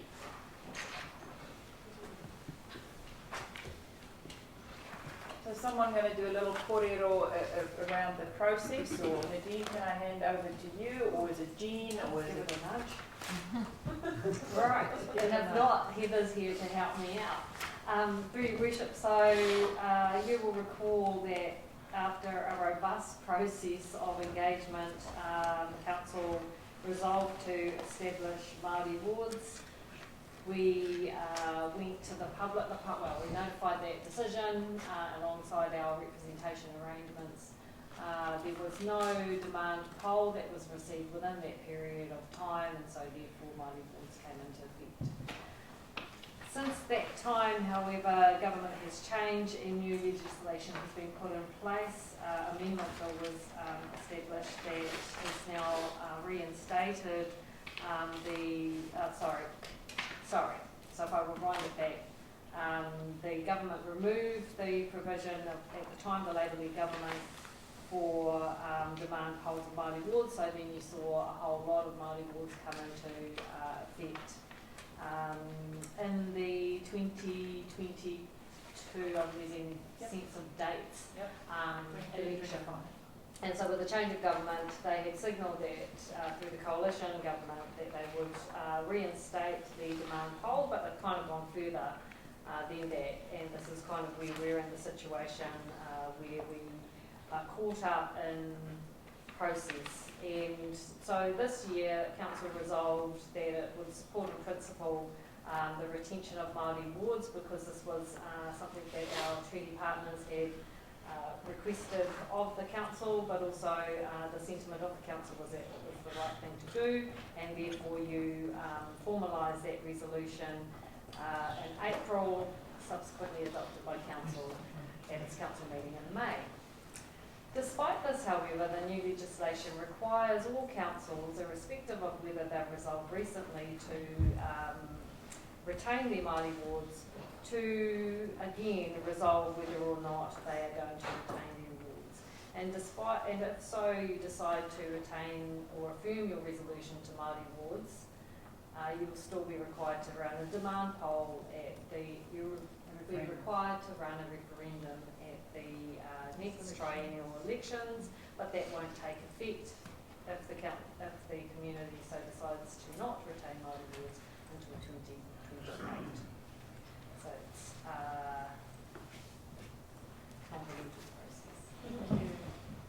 Councillor Wharehinga. Oh, Heather. Your Worship, it was a real pleasure writing the report and using the Treaty Compass, because it really made me think as a report writer about all of those implications.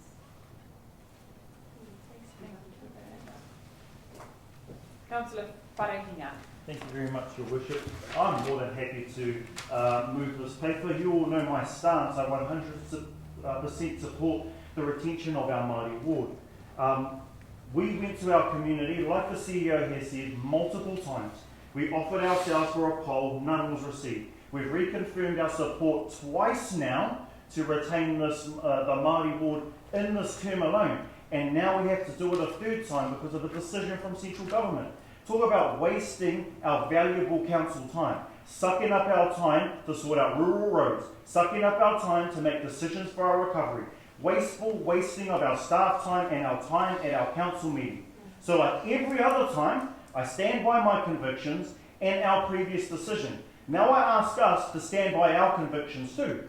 I'll be asking for division for this paper, please, Your Worship, so that each of us as councillors own our decision whether we support a Māori ward or whether we oppose it. The community elects us to make decisions, not to abstain from voting, so let's each of us own our own view in terms of Māori wards. 100% happy to move this paper. Thank you very much, Your Worship. Thank you. Councillor Foster, thank you. Yeah, thank you. I've been a supporter of the Maori wards. I voted right from the start of including Maori wards in our electorate. We've got whether we like it or not, we've got a referendum coming up in a year's time for our next election. I'm actually been a little bit disappointed from the commitment. Maori wards should have been a really important role for those people that were elected. And I think that some of those people that have been elected have let their people down hugely. And I think that has been really disappointing. Here we are in a marae with 2 Māori ward councillors out of 5. I'm still going to be supportive, and I think that we've got a year. We've got a year to prove to the community that the value of Maori ward councillors for this council is huge. And I've been supportive, and I like what I'm seeing over the last 2 years. But I've got a really big question about commitment and attendance. Attendance. If you're not here, you can't commit. So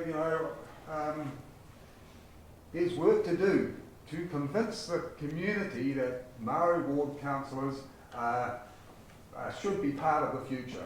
Because at the moment, I think a lot of the people will be looking at the attendance rate and the question marks will be put there. So I'll leave it at that, but I'm going to support it. Are you seconding the paper? I'll second it. Yeah.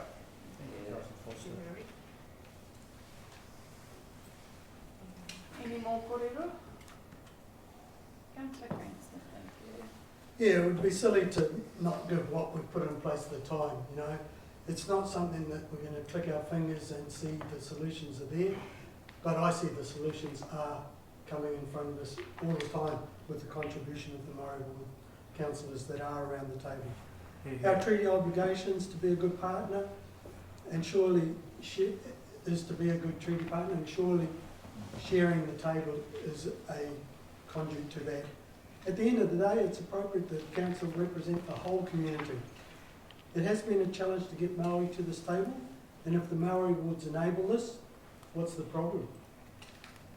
I'm not, but as contrary to that, I do long for the day when I can vote for Maori councillors and Maori community can vote for me. That would be the ideal. It's not here yet, but it's a goal in front of us. And to get to that goal, we actually need to spend the time with Maori ward councillors around this table to get the community understand that it's working. So I'm in support of it. Any more? No, you've already spoken. Anything? Yeah, but I'm not finished. No one's finished. Councillor Ria, thank you. Kia ora tātou. Firstly, I just want to thank Councillor Wharenga for his very passionate delivery, and thank Councillor Foster for his second of the paper.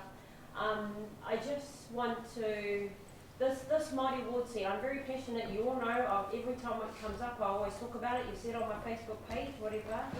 And there's a reason I'm so passionate about it, it's that this is not my seat. It's not my seat, it's the seat of my people. I was voted into the seat by my people, and I hope for a long time after I've gone that the seat is still available to my people. Because prior to the five of us entering into the council, my kids, my nieces and nephews, my cousins, nobody saw a person who looked and sounded like them represent them in this forum, ever. And it's not something that I want for my kids. We've heard from Jane Luton about the local government and how it was put in place initially to systematically disadvantage Māori.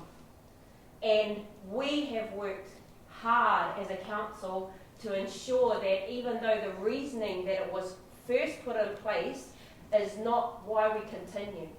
I do ask you that, you know, when I got the seat and then we had the induction, I made a commitment to make decisions on behalf of the entire community. The entire community. And I do believe that with the decisions I make, whether they are in regards to Māori, whether they are in regards to water, whether they are in regards to communities, that I do make that to the best of my knowledge on behalf of the entire community.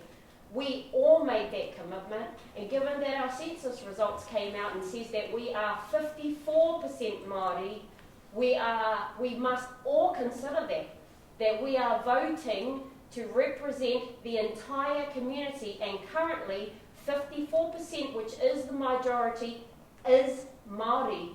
So I am not the only one at this table that made a commitment to making that decision. Our census also said that 73% under 25 are Māori. So within the next 10 years, there is going to be a greater percentage of Māori represented among the adult population of Tairāwhiti, Tūranganui, Ākiwa. So with that in mind, I do realise that some of us were put here by a group of constituents, but we all made a commitment at the beginning to represent the entire rohe, and given our makeup, please ask yourself if you are making this decision based on the commitment that you made to represent the entire wiki. Kia ora. Any other kōrero? If not, I'll give it a go. I'm very proud of how we have come together in this term. It was a new go for us. The previous council unanimously voted to bring in Māori wards because there's a recognition that we don't only serve the people who voted for us. Even if you didn't vote for me, I'm still the mayor. I still am here to serve everyone. And even though in the last while we haven't, in the last 182 years, we haven't really seen Māori around our council tables and where we make decisions, half of our community are Māori and we serve that community too. So it is up to us to make sure those voices are heard around our table. And I think that is the journey that we set off, is to make sure we hear the voices of our people. Half of our people are Māori. And so today I'm really proud of how we have ventured through that journey. I did want to comment also, there are also some general ward councillors who don't turn up. So I just wanted to touch base on that as well. But overall, I think we find ourselves in a position where we did follow proper process, but also if the government make decisions, we stick to those. They are asking us next year, or they've asked us in the last 2 weeks before the 7th of September this year, you need to make this decision. We're doing it today, and then we will go next year at the elections and have a referendum. And I do hope that our community see the beautiful contribution that are made by our general ward councillors, by our Māori ward councillors. We're a group of people bringing different solutions to the issues we all share. And that, I think, bring richness to the solutions we offer to our community and the journey we are all on together. So for me, I see it as a positive, I see it as a plus plus. So that's my 5 cents worth. Yep, Councillor Pāhou Marae. Tēnā tātou. Karai te miki a koe te tūngane mō kōrero. And to Larry, thank you for seconding the paper. I wouldn't be at this table were it not for the Māori wards. That's clear. I stood for council because there was a Māori, there were Māori wards. And I give full appreciation to the previous council who had the courage to put these in place. And to be fair, I mean, at the time that we were all campaigning, there were a lot of us, we understood how really important it was that we showed up, that we put our hands up, that our people had choice as well who they voted for. And we stood together then and we stand together now. So whilst it's Aubrey and I here as Māori Ward councillors today, and our whanaunga are not here, they are still here, and we're here for them. I want to make sure that, coming here, and I travel the furthest from Wharekahika to the meetings. That's important. It's important that people see me at the table, that I'm present, and that they hear my voice. They see, as Aubrey said, they see us. They see us at the table. They see us contributing and being active in the discussions and in the deliberations that happen at this table. And we also here for our mokopuna to see, that's my nanny, that's my koro, they're at that table. That's a table that I should aspire to be at as well in my future. And I don't see that, I don't see my time at this table being too long, because there are so many more young Māori, yes, busy, very busy, committed to all sorts of things in their lives, but who want to be at this table, who are committed to making, to being educated in both worlds, to make great decisions here at this table for the whole of the tainawhiti. We've spoken before about how we have to walk in 2 worlds all the time. That is our life.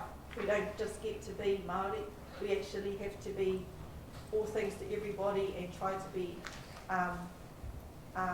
try to keep up with everything on every kaupapa that there is going at the time.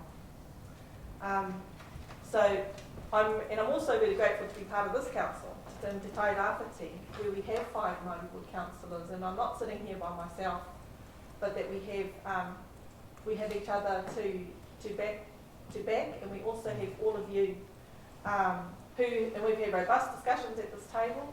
We've had points of difference, but I always feel like we're all listening to each other. We might not agree, but we all listen to each other, we respect each other. We've changed the culture and the dynamic around this table that wasn't there before in terms of how we behave with each other, and that we take an interest in how we're all feeling, how we're doing, how's our whānau. It's not just about come and read your papers and leave it. So, and I want to thank you, Rihi, for your leadership in this space, and always, advocating and backing Māori wards.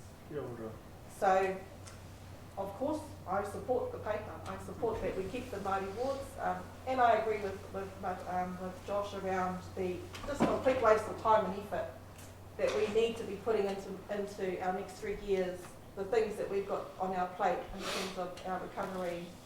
And we also have the representation review anyway, coming up, which we have to do every 6 years. So it seems to me an overreach of our central government to be telling us that we have to do this when we know it has to come anyway as part of the process and our representation review. So, but yeah, thank you. Any more discussion? Councillor Elder. Thank you, Rohit. I feel I should speak. And just to say that I am going to be voting with you all in affirming this. I want to get out of here alive.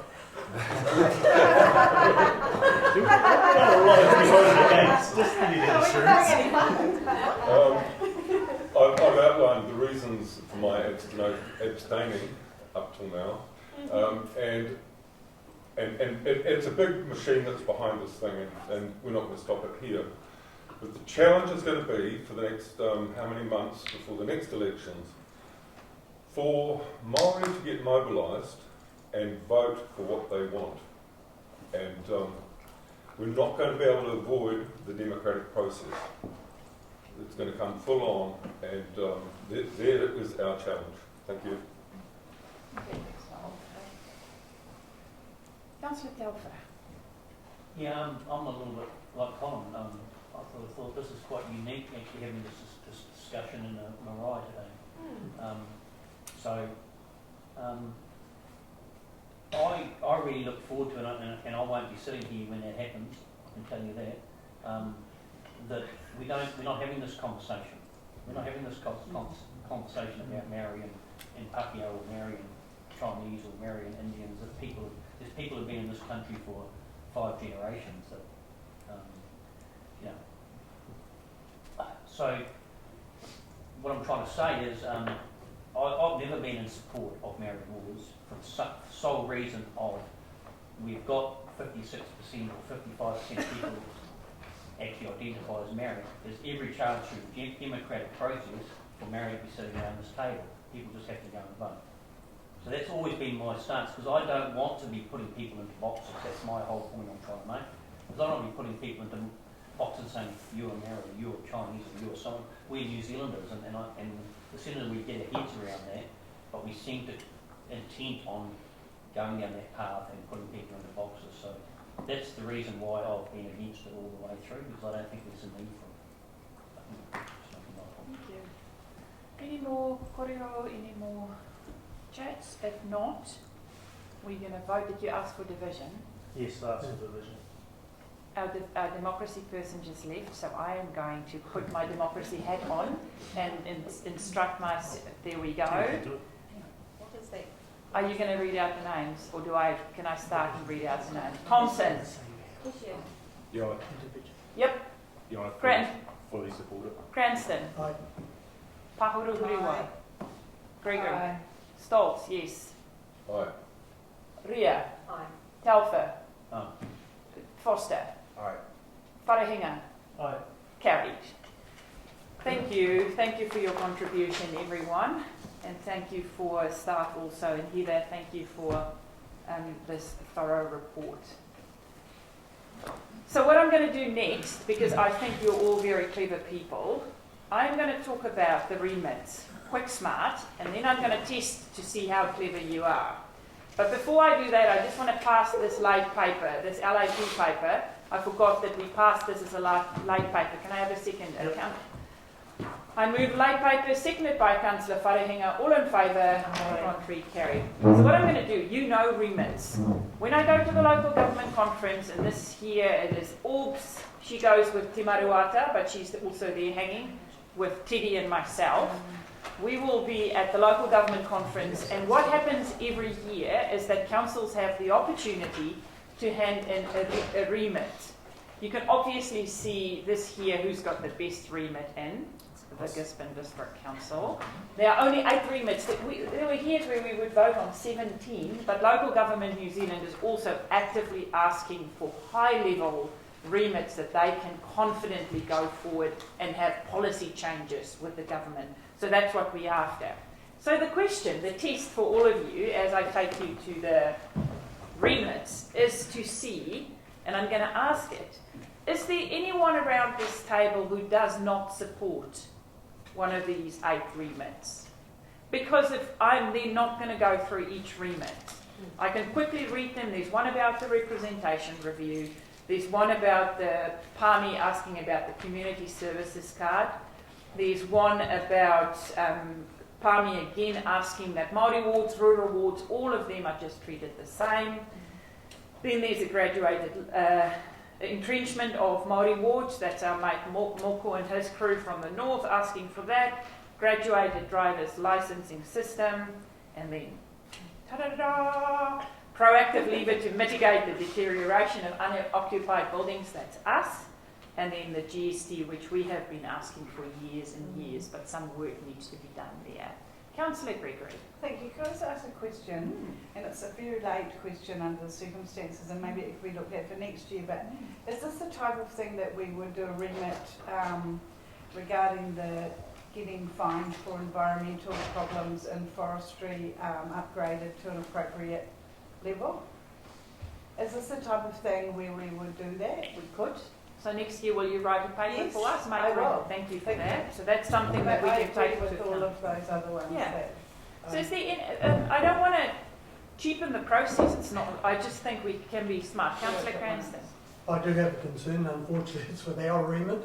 Yep. Incentivised repurposing vacant buildings. That is such a can of worms to me about who pays that incentivisation, what it is, how much it is, and all that. So I would want a better understanding of that incentivisation that we are looking to.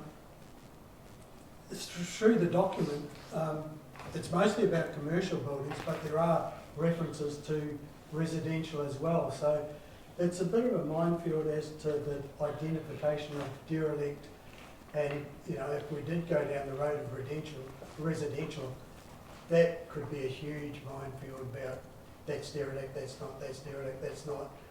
And there's also the potential to bankrupt owners if we're putting an onerous requirement on them to get their building up to such a standard. I'm not against that, and some of our issues, but I would like some clarity about what our expectation around the incentivisation is. That's all to be discussed. That's absolutely a high level. Councillor Cranston and Jo and her team, Summer has written that paper with some basic details that were taken from the UK and Ireland examples where there are some, that's in there. They try to, so it's absolutely high level discussions to be had. Do we have rules that make it easier for unoccupied, so all of these buildings are unoccupied buildings, but an example I can think of is if as a council, like in our FDS, we want to encourage, say, apartment development in the CBD, in future we might discuss making it easier or incentivise via planning to make it easier for people then to develop an unoccupied building into accommodation. So that's just a very high-level example I can think of. But as the presenter of the remit, you will need clarity around that because you will be questioned on it, to be sure. I am well aware of that. Yes.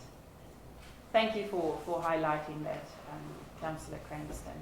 Any other queries on the 8 remits? If there's anything that you don't agree with or don't want me to vote yes on, now is your time. Otherwise, it's the yes vote for the Gisborne District Council. If I get struck down by lightning, Aubrey and Teddy will vote on our behalf. Councillor Telfer. Yeah, like I said just before, we just had the previous conversation around the entrenchment of Mary was on not in favour of that. So. Thank you. So we'll vote on that one. So what I'm going to do is take a look. So I'm going to quickly walk us through the ones. So we're on page 283, councillors. So I'm just going to... So number 1, it's just that me or my delegates vote. Number 2 is the data one. 3 is health entitlement card. So everyone agree with the first one? Yep. Yeah. Second one. Yep. Number 4 is that LG and the lobbies, Maori ward constituencies are treated the same as other wards when it comes to, it's not only Maori wards that are supposed to be in a referendum. People agree with that? Yes. Yeah. Entrenching Maori wards, yes? Yes. Do you want to vote no, Councillor Telfer, for the entrenchment of Maori wards? Yeah, just on the just on the previous one, on the on the referendum. I mean, look, I think we can't see. Look, I'm totally with that about not having referendum solely for Maryland. Have a referendum for all wards and let the public decide what they want. So you support that one? Yeah. Great. Then number 6, we go driver's licensing. Everyone is happy with that. 7 is our remit, and I will make sure I'm sharp ass, Councillor Cranston. And then number 8 is the development of more funding models for central government initiatives and lobbying the GST. So it's a yes for everything. Kapai? Yeah. Moved by Councillor Wharehinga. I also just want to speak to something just to clarify number 4. Like the decision that's being made there is for Māori wards and rural wards to not be subject to a referendum. That's what number 4 is about. Treated the same.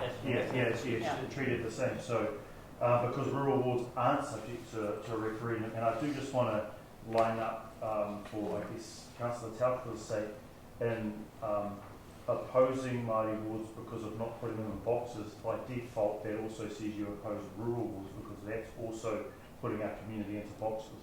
I support rural wards, which is why I also support Māori wards. So I did just want to just really clarify that that's the part there in regards to 4. It's equity of treatment across the 2 ward options that are available to councils. So I did just want to make sure that you were agreeing to the right thing there in terms of 4. Because that is what it is. Yeah, just in reply to Josh, that's where I was coming from. I think it should be referendums for rural wards as well. That's what I was getting at. All boards should be subject to referendum. That way, the public and that whole constituent can decide how they want to be governed. Yeah. That's what I was coming from. That's all right, it's passing anyway. We're going to vote yes on all of that. Maybe over a cup of tea you two can nut the technicalities out. Moved by Councillor Wharehinga, seconded by Councillor Foster. All in favour? Aye. Contrary? Carried. Thank you for that. Next is just a noting paper. Everyone received these emails. It's excellent information in regards to the unfunded mandates. Please make sure you read that well. Local Government New Zealand has done a lot of policy work to give consistent information to all councils across the country. Councillor Older. Are we on to page 335? 335, thank you. Just in relation to the Ombudsman's direction, in that workshops should be open to the public where possible. and we have delegated the responsibility for that decision to LGNZ. Which page? No, we've not delegated anything to them.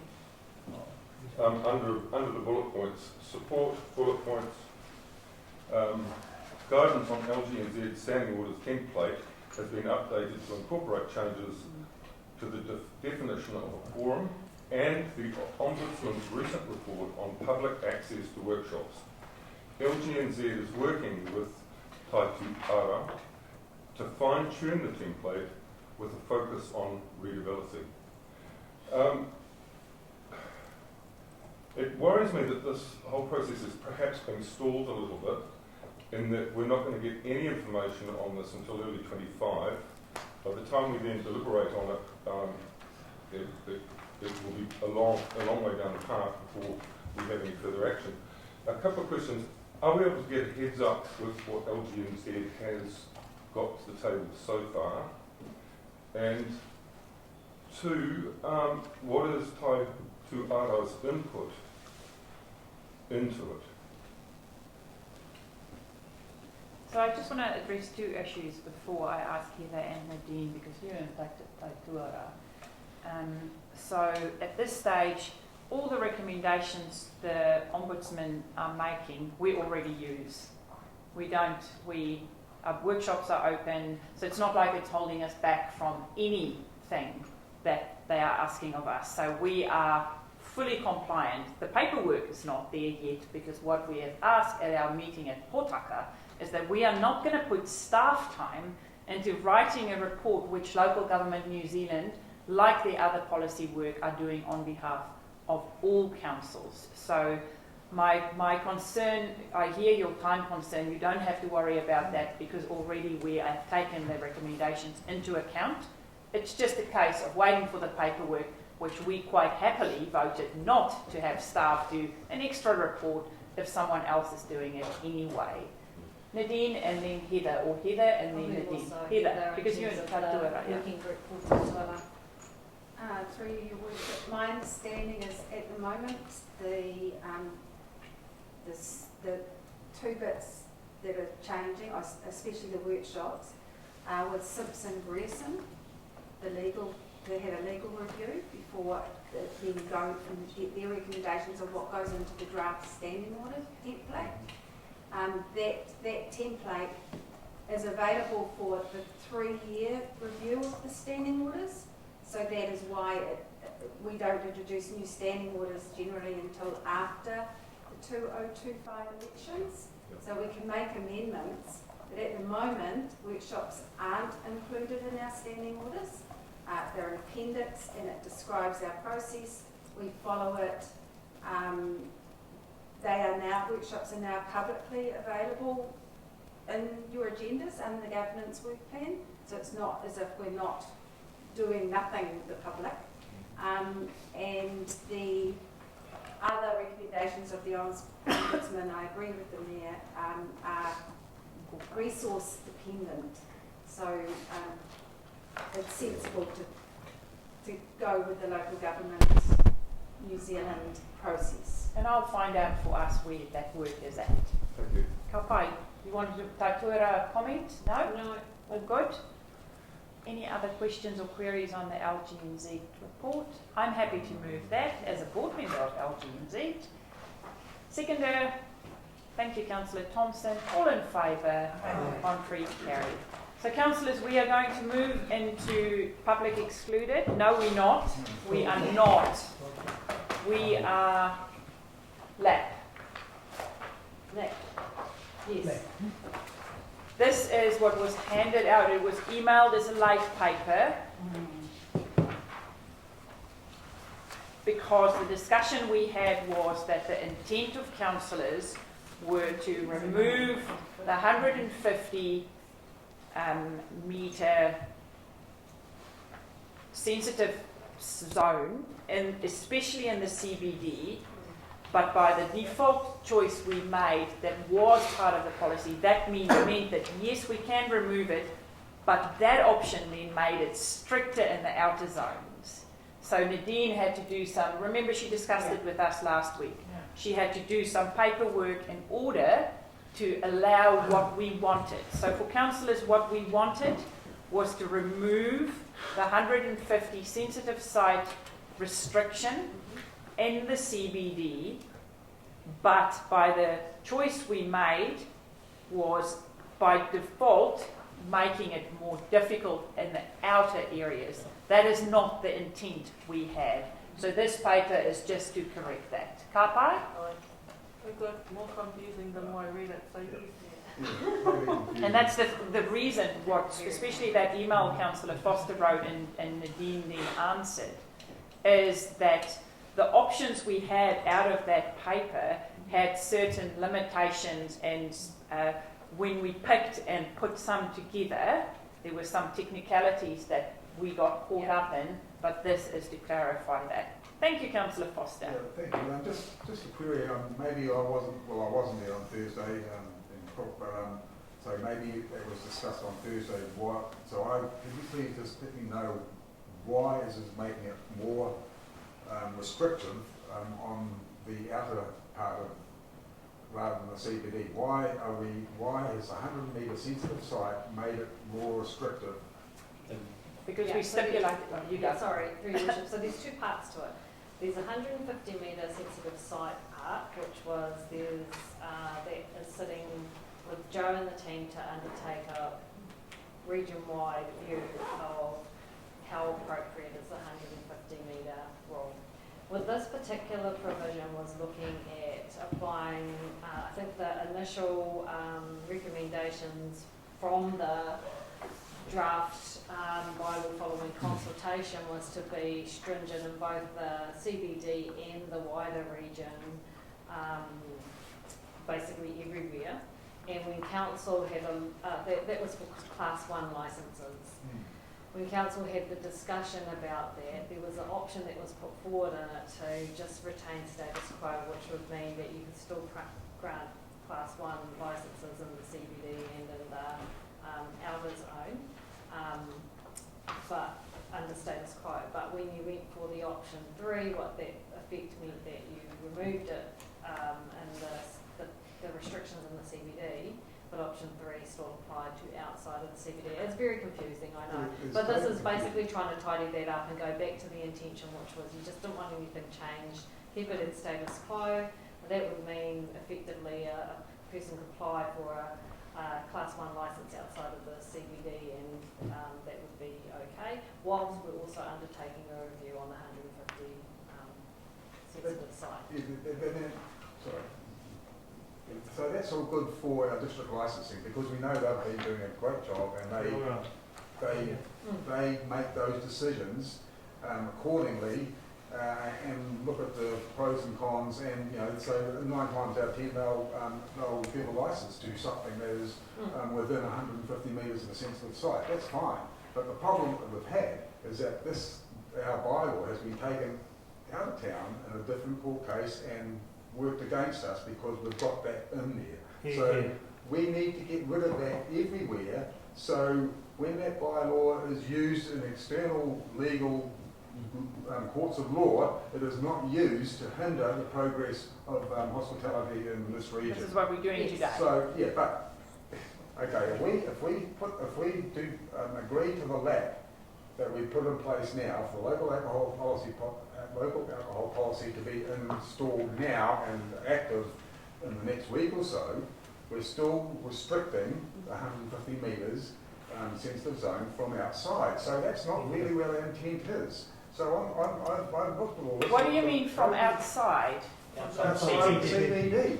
And you're saying that if we put this to bed today, we've got work in progress to work on 150 metres and consult externally of the CBD, but can we put that into the LAP at a later date within 6 years? Because I don't want to be signing off something now for the next 6 years that is going to hinder 150 metre sensitive site outside of the CBD. Through you, Your Worship. Yes, that's what we heard loud and clear. So this amendment, this correction, just means we're sticking with the status quo for now, but we have already initiated a review in relation to sensitive sites and looking at what can be relaxed. Because the reason you couldn't make that choice in respect of this particular decision was because we hadn't consulted Yes, on making it more that's relaxed, right. and then That's that right. opens us up for all sorts of legal challenge. Yeah. So we're all on the same page. We're on the same page, so So it will be well before 6 years are up that you will be changing the policy again, or have the opportunity to change the policy again. I don't have a strict time frame, but we are starting that review now. We're going to engage some external support to help us out, just so we can make it happen quicker. Okay. Fine. Councillor Telford. Right. Just a question, and the legal world always confuses me. We want to go back out to the public, for the public to tell us what they think. Why do we have to go through getting external consultants and to tell us how to go about that? Why can't we just put it out there? Like I just really struggle with the process. Like we've said that's what we want to do, so why can't we put it out to the public? The public can tell us, and then we go from there. Through you, Rush, it's not quite as simple as that. There are some procedure steps that have to be covered off to keep us legally safe, including engaging with police and the medical officer of health and several other parties, and that is all time that someone needs to spend. Just the footwork being done by someone. And the paperwork that needs to be done. But through your worship, if and you all need to be on the same page about this, is the intention of this council to remove, blanket removal of 150 metre sensitive site rule. Because if that is the case, then that's a clear direction for officers to go and make it a lot simple. But I'm not sure that that's going to be the case when you start unpicking what the perverse outcomes might be of that decision without having all the information in front of you. But also because then you will have stores, alcohol stores popping up next to schools, and you will get those complaints. So I don't think it is as clear cut as that. Can I just comment? Our intention is not to blanket remove everything. No. Our intention is to ask our community, is this what you want?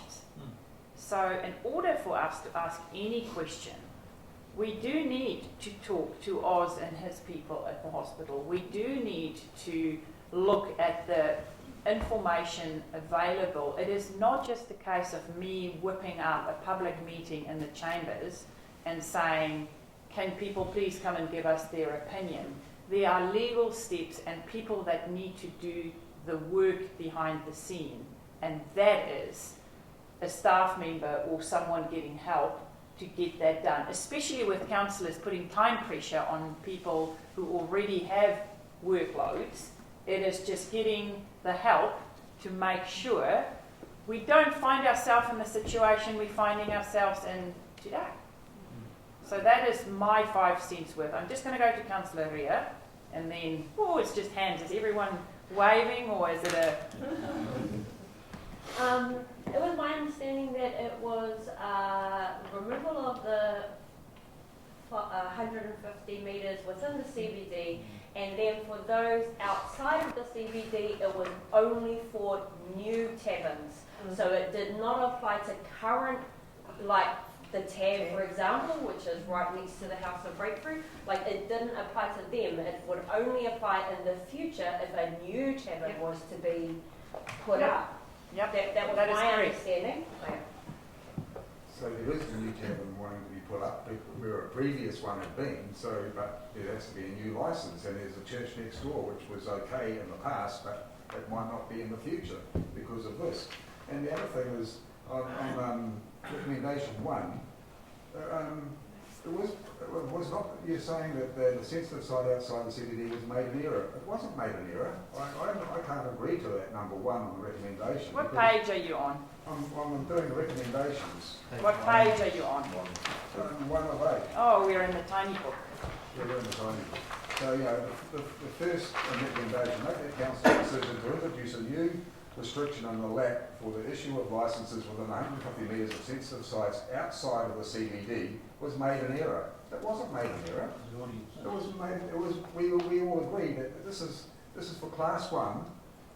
It's not for liquor stores or anything like that. It's for Class 1 licences. You know where the error came in? You know where the error came in is when we clumped together option 1, bits of option 1 and bits of option 3. That's where the error for paperwork and legal stuff and the possibility to be challenged. This is why this paper is there. On that day, remember, we said we'll take a little bit of option 1 and option 3. And once Nadine started discussing with staff, they realised pulling it together there were unintended consequences, so that is where an error comes from, that day when those two options were put together. And this is to try and tidy it up, to have it clear, and to have our intent very clear. Ka pai? Yep. Councillor Wharehinga. Thank you very much, Your Worship. My understanding too was that it was that we made the decision to do option 3 in order to be able to provide relax the restrictions in the CBD. Obviously, there's a current issue in the CBD, so that was the intention that Council wanted to make, and also that this was going to, like Councillor Rea, this was going to apply to new licences which are due, which does, I guess, beg the question. Oh no, sorry, actually one other thing I wanted to say was that was why we, outside of the CBD area, we had asked, as in the email that had been received by us, to reconfirm the thing that we had asked for, which was to initiate the broader review of sensitive sites, right? Which was the intention outside of the CBD. And it sounds like that's happening. What I want to know is how many new licenses are going to be due during this time, and what is the approximate, I know that you don't have a definite timeline, but what's the approximate timeline? Because we might be debating something that actually is no issue out there outside of the CBD, right? There might be a new tavern that may be coming up, but actually we might have run our process by then, and actually they'll be able to apply for their license after we've run our process. So I just want to make sure that we're kind of doing the thing a bit more efficiently here. I 100% agree with Councillor Foster in regards to this. I view the discussion we had in the same way that Councillor Foster and Councillor Rea and many of the other councillors around here. So do we have an understanding of what the new taverns licences are? Number of them outside of the CBD? Through you, Your Worship, unfortunately I do not know who is possibly thinking about opening up a new tavern or restaurant outside of the CBD. I wish I did have that information, it would be great. But in terms of timeframes, we're talking months, not years. If that gives a level of comfort. Because to me, if it's just months, I'm comfortable with stronger restrictions outside of the CBD. If that means in a few months' time we're going to have that sensitive sites policy revision being done, and then we can change that. Surely we can do that. It sounds like a lot more efficient and smarter way to do it. Is that possible in terms of policy? But are you suggesting to not change the with your option 3? To stay off option 3, which was no restriction in the CBD. Restriction outside of the CBD. This is what I thought that we were agreeing on that last time, which was the option 3 in its fullness. So that full 150 metre proposal outside of the CBD, with the provision that the sensitive sites policy was going to be reviewed, and then we were going to relook at what that looks like outside of the CBD. Well, the sensitive sites policy, so through Your Worship at the last meeting, that was agreed that there would be the review of the sensitive sites rule. Your risk is that, and if this is your desire of council, is that there is a consent sitting there that Joe doesn't know about that is for a Class 1 tavern outside of the CBD. It will potentially be declined by the DRC. Yeah. Because the test that we should say is, was that our intent when we seek to remove the 150 metre sensitive site in the CBD? Was it the intent of this table to make it stricter on the outside? No. Worship, I think there's a staff contribution being requested. Makarant. Yeah, thank you, sir. To Your Worship, if I can just clarify option 3. What option 3 basically does, it maintains status quo within the CBD and applies restriction outside the CBD. That's all it's doing. So it doesn't remove the sensitive site rule within the CBD. I don't think that's how option 3 was viewed in our lab. Anywho, what I'm going to ask of the CEO is to clarify to every single person around this table what is in front of us, what it makes happen, and then we can say, is that the intent we had? Yeah, and I think we need to separate ourselves from what the issue of the day is, because if I just remind council, in that particular issue, the consent, the liquor licence consent by the DRC was granted. So this is about future, right? And this is about the 150, we did not consult on removing 150 metre sensitive site rule. And this is what Joe and the team have been saying, is that if you arbitrarily decided to do that within the CBD right this minute, because we haven't consulted on relaxing everything, we would be subject to judicial review, because you haven't gone through a due process. So that is why there's some quick work that's happening to review the sensitive site. What this is saying is let's go back to the status quo in the LAP, which enables Class 1 licences to be granted in the CBD and outside of the CBD.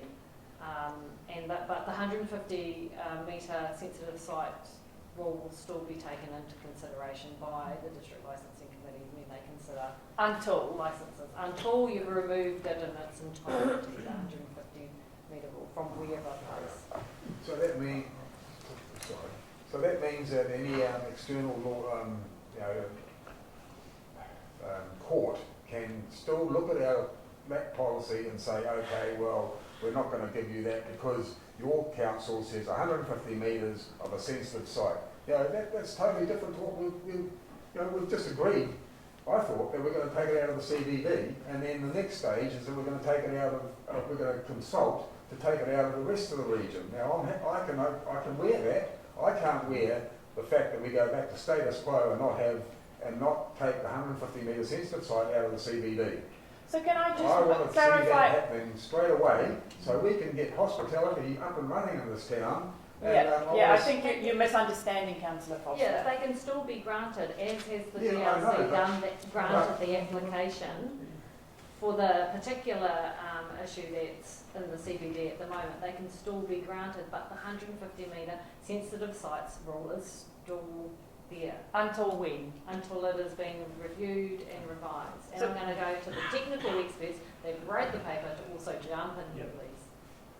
Through you, Worship, that's correct. And I can't guarantee that we would receive a judicial review if you made a decision that didn't follow due process, but I think it is highly likely, looking at what else has happened around the country, in terms of there are some very strong advocates for restricting access to alcohol. But Joe, I think the bigger question here is there's a bit of confusion around the table now. So can I tell you what I think, and then you tell me if I'm wrong or right? What we're passing here today is to go back to status quo. That means it is just the same as always. There is the licenses can be granted, but there is still the sensitive site. Yes. We have committed, though, to do the work to possibly remove ASAP. That was done ASAP. You speak about a month or two. Is that correct? It will be months before we have a new policy. I wouldn't say a month or two before there's a new policy, but we will be consulting. And then once that work that we have instructed you to do, to remove the sensitive sites from the CBD and possibly everywhere, because you will ask the public, then we will adopt a policy which the new status quo will be no sensitive sites. So going back to the status quo is just as always, while we wait for the work to be done, there will still be the sensitive. We didn't remove it just like that. Yeah. Just like anything else, there's work to be done and discussions to be had with our community. Because let me tell you one thing, not everyone in our community will agree with this decision. Yeah. So then once that work is done, we will then discuss this again And if we agree with it, adopt a new status quo, which will not have sensitive sites, possibly won't have sensitive sites in there. Is my understanding correct, Joe? That is correct, and I just would warn against too much predetermination at this stage. Yes, possibly be removed. Thank you very much. Does my little explanation make sense to everyone? No. Rob?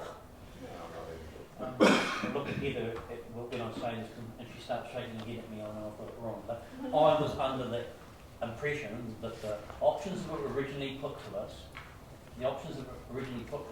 there was one option there to remove it within the CBD. And that's why we went to that. We were told we could take that piece of it, removing it in the CBD, but we couldn't remove it over the whole lot because that was in one of those options, that we could implement that, but we couldn't implement it right across the whole district because it wasn't consulted on. Makaran, was that an option in your That's paper? why we decided to go with that. We said, yeah, we'll take that in the meantime, and then we'll go out for the rest of it. I'm just going to ask Makaran, who wrote the paper, just to refresh.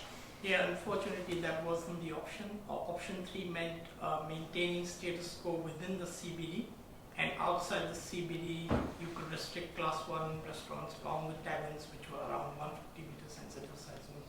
So through you, Your Worship, I think the confusion arose because what was consulted on was increased stringency in relation to sensitive sites everywhere. Option 3 was reducing that increased stringency in the CBD and increasing everywhere else. So that, I think that's where the confusion and the mistake was made. So option 3 didn't remove sensitive sites altogether from the CBD, it removed the increased stringency which had been consulted on. So one thing we can say is policy is complex. Yes. Councillor Wharehinga.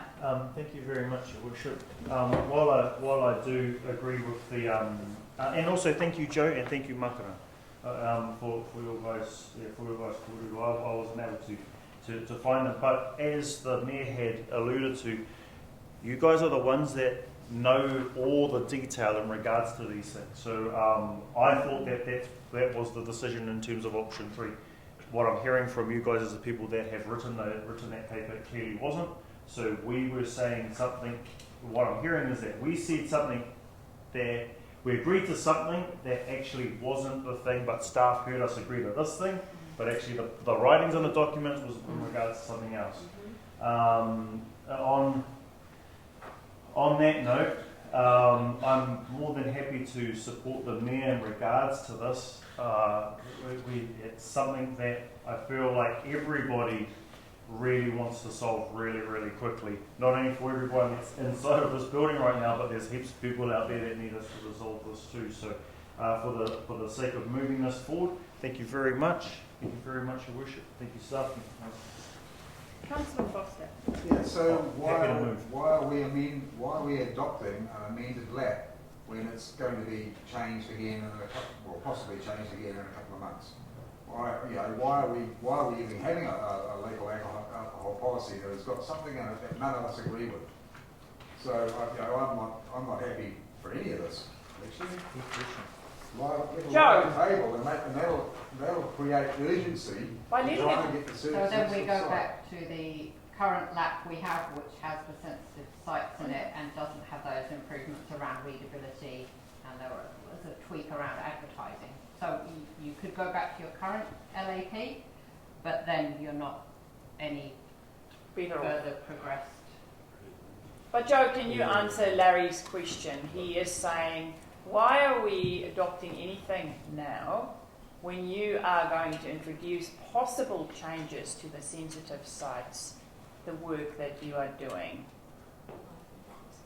So we need to close off this review process so we can start the next one. So the quicker we move, the quicker your team can get on to investigating and consulting on the sensitive sites. So by us adopting this today, nothing will change. It will be the same rules we had, but there's there's a consultation process that kick off in order to remove the sensitive sites. Is that correct? That is correct. You understand that, Councillor I Foster? do, but I'm still not happy. What would make you happy? Let me ask you that. What will make you happy today? Well, the original paper said that the CBD would be not have 150 metre centre of site. And what original paper are you referring to? There was some consultation on that because we had submissions from about half a dozen people that were in favour of not having 150 metre centre of sites. That was all down the paper in the original submission. So we had obviously asked the question in our submissions because we didn't. And the ones that presented to us as well, who came and presented, were all in favour of getting rid of the 150 metre sensitive site in the CBD.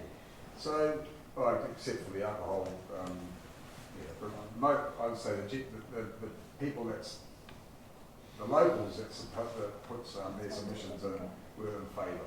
So, I'm just, I'm really actually totally confused. But the original intent was that we were going to come here today and approve the 150 metre sensitive site out of the CBD, so it's not seen as a restriction or anything like that, internally in Gisborne and externally in New Zealand and courts of law and whatnot, and that we'll be reviewing the 150 metre sensitive site outside of the region, for the rest of the region. We'll be reviewing that now. If we stick with that, I'm happy. But that is exactly what we're voting on, Councillor. Let me give it another go. Hey. So what we're voting on today is to say to Joe and the team, what we want you to do is investigate, while we stick with what we have, can you please investigate and talk to the community and come back as quickly as possible for us to consider removing the sensitive sites. We were never going to wipe the sensitive sites without any consultation. Joe made that very clear from the beginning, because what you're referring to, people came and spoke to us, that's one specific case, who were affected by the 150 metre that came and spoke to the original submissions. Who?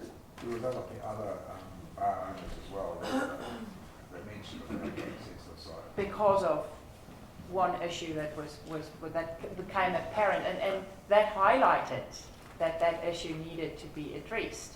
Because if that wasn't the case, we probably would not have just removed the 150 metre if there wasn't a case with Ala and that being the way it unfolded, there's a possibility that we would not have investigated the sensitive sites as we sit here now. So my understanding, Larry, is what you want is you thought you coming here today to say the sensitive sites are removed from the CBD and it will be investigated for the outer regions. What I'm saying to you, what is in this paper today is saying that process starts.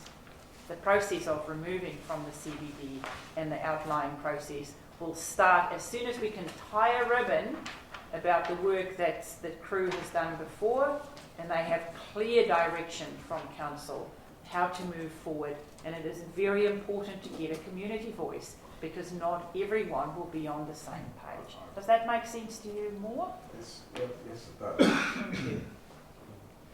Any more, Teddy? Yeah, sorry, but I know where Larry's coming from, because we were told that we could remove the 150 in the CBD because it had been consulted on, but we couldn't remove it from outside the CBD because it hadn't been consulted on. That's what I recall being told. So I know where the confusion is, because I think that's what we were originally told. So thank you for clarifying that. Sort of supporting what Larry's saying. Thank you. Councillor Telfer. Yeah, and just when we say we're just going to maintain the status quo and re-adopt the current policy, but there were other parts of that was around the advertising, around liquor stores and that we were all in favour of going. So we don't want to redo that side, but it's only around the 150 metre thing that we want to address. Correct? Is that correct? Correct. Thank you. Thank you for the clarification. It is complex. We are all on the same page. We know what we're trying to achieve. We just need to make sure the back office paperwork, the legal obligations we have, but most importantly, we should never forget we work for the public. It is also making sure we hear the voices of people that might agree with us, but might also disagree with us. So that is why there is a process in place to make sure we follow the proper process so that we're not getting reviewed by either the police or whoever, or the Ministry of Health. So thank you, Joe. I know it's complex. It's been a bit of a journey, but hopefully you hear clearly what councillors are saying and what the intent is of where we want to go with our community. Moved by Councillor Wharehinga, seconded by Councillor Gregory. All in favour? Contrary? Carried. Phew. I'm way behind. Way behind. It is lunchtime, but we still have so much to do. So we're going to break for a quick lunch. I do want to thank our friends from the Gisborne Herald. I really want us to have a quick lunch. We still have heaps to do. And some people need to be on flights. What do you need to leave at 2? You need to leave at 1:30. So what I'm going to ask is that councillors grab a lunch, 20 minutes, and come back. Lunch has been ready since 12, but I asked them to hold us up till 12:30. Thank you very much. Looks like you got fried bread. Great, let's go. And I'm serious about the 20 minutes. So that means, don't you give me that look, Telfer. 20 minutes. It is 12:52. You'll be back. And when we come back, People probably deserve that.